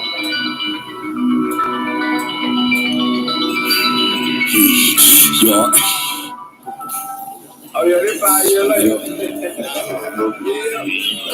I put that shit on like a mannequin. I get them folks on the sea. Every time when I pop out, I'm probably got like my wounds on ear. The spot with the glue on me ready to rock out. Murder was the first degree. I can't wait till he free. I hope it be that shit to get thrown out here. Whatever, whoever with me, I don't feel nothing. I don't give a fuck. I turn out. Friday out and feeling bad like a U-turn yesterday. I was just behind the fence. I've been waiting on this day to get here for like 5 years now. Get these shots cause I'm a real. I was breaking every law. It didn't get real. I was selling dope like my clientele was free. I told money, having home with it reading. Now for one thing, I made back when I spent. I ain't giving no warning. We gon' send them at the top, moving like the army, really to my chopper. And the books in the back, it's a lot of war. I try out like the mall, they coming sharp. Fiend been in my dope playing, nigga, no. In my time, walk more like a long clock. Yeah, I stuck to the code, they couldn't beat it up. My environment, violent, I'm shell shocked. Hit that boy like a deal in the middle of the road for trying to cross a real street, nigga. Even though I got stuck, but I still get active on federal papers and come get you. Who are making a double better off from right down the lawn in the White House, me in the memos. I won't never forget who else my kid when I couldn't be. Y'all the real punchy nigga, this shit if I feel the respect, and I ain't going for nothing, I never win. Kicking those all the ends of the game, but they got I was invading all my teenage years. I'm stressing, trying to better prove I ever saw how we still know how to build. I ain't got no regrets, I did what I did for a reason. That's just what it is. When I got the approval on how to maneuver for all the OG before me. Like Razor Panel and Spark G, like Job and Juice and Say B. Can't forget about 5 minute RJ. Take on snap, how you ready for gunplay? I've been missing right, you couldn't hurt me. I'm still grieving, it been over a decade. All the blood, sweat, and tears I shed, I did years of my soul, county and the fed. I put my young niggas on, I was selfish, we all gotta know this a whole lot of bread. Show me that you love me now, don't wait till it's too late. Try to show them when I'm dead. The bigger the risk, the bigger the bad. But these niggas scared and they rather bad. I'm bad like a junkie, let the real have addiction to the money. I need real revenge on my country. When I catch her, I'ma do them for the money too. I never told nothing. I'm the person these niggas will fold on you. One of my bigger haters, my own homie would've get what you need, but you stole from me. Lord, I'm mercy for these niggas. I ain't got nothing, they trying to make me out. Before I hang up, some niggas ain't got relief. They watch it, they don't fear me, nigga. Ain't shit that I'm scared of. I'm put on these fuck nigga, nigga. I won't let up. If I tell you I love you, I mean every little. If I tell you I love you, I mean every little. If I tell you I love you, I mean every little. I swear.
Hey, hey, hey. I can't change for nothing, and I put that shit on everything. I just put on every chain, every watch, every ring. It look like a hurricane. Pocket felt like Buddha, man. Shut up, bitch, and chew the game. Got hit, ain't no who to blame. We walked all the biggest dog involved, it ain't no touching me. You ain't hit the top, cause you too broke, you can't even fuck with me. Bought a Hellcat truck to smoke it up, I can't even find the key. I was thinking about hitting the leak for Gucci, thought about signing me. I just started rapping for the fun, you know rhyming these. I just started looking for a play, you know time and need. Niggas started hating out the blue, trying to find a reason. I've been taking showers in the dark, trying to hide from evil. Spent another feet down on the chain, but get it, spell my name. You can try to wish away the storm, but you can't stop the rain. Uncle Tommy had the blocks of cane, God bless the name. Dude ain't gon' shoot below the frame, find the neck and aim. Thousands on these teeth from Johnny Dane, I with Flawley Gang. When he drop a song, we go do numbers. When they call the name, you know that we come straight from the bottom. We can't fall again. You can show me one time that you snake, I won't get crossed again. I can hear the devil in my ear like risk it all, young man. Niggas out here playing hard, but sweet just like some comfort candy. I just put 100 up for Junior, I'm an awesome daddy. Nigga probably wishing I was dead, I'll jump out the cash. Hey, hey, I jump out the cash, and nigga probably wishing I was dead, I'll jump out the cash. Hey, hey, I jump out the cash, and nigga probably wishing I was. I turn nothing into something, then why something turn to everything. You be smoke like Mary Jane, I be fly like an airplane. They say my name like Candyman, they know that I won't play them games. See some blood behind each chain, let the churches say, hey man, turn nothing into something, then why something turn to everything. You be smoke like Mary Jane, I be fly like an airplane. They say my name like Candyman, they know that I won't play them games. See some blood behind each chain, let the churches say, hey man, I'm icing from the hand and reached up, go put your bitch up. Could've bought an Audemars, went and bought a big truck. up. Nigga act like bitches switch up, then try to kiss up. These diamond while I hold my wrist up, whole lot of hitting up.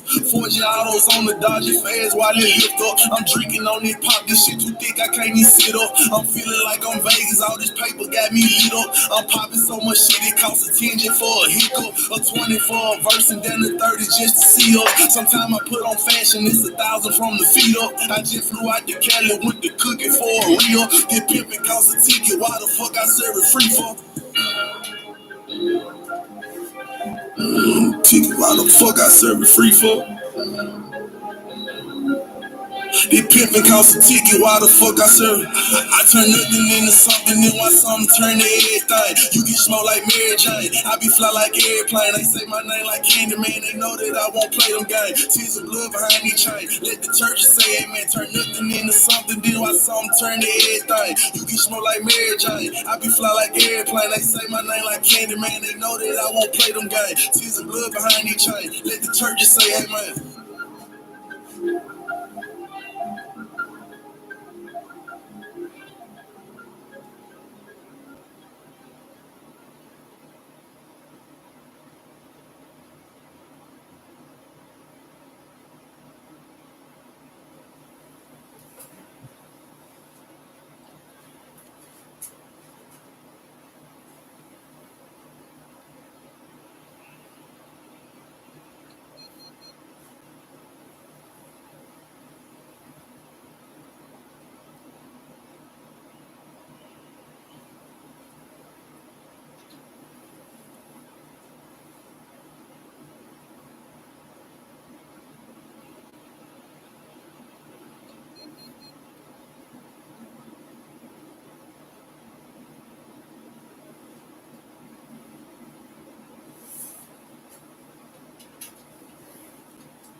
Peace.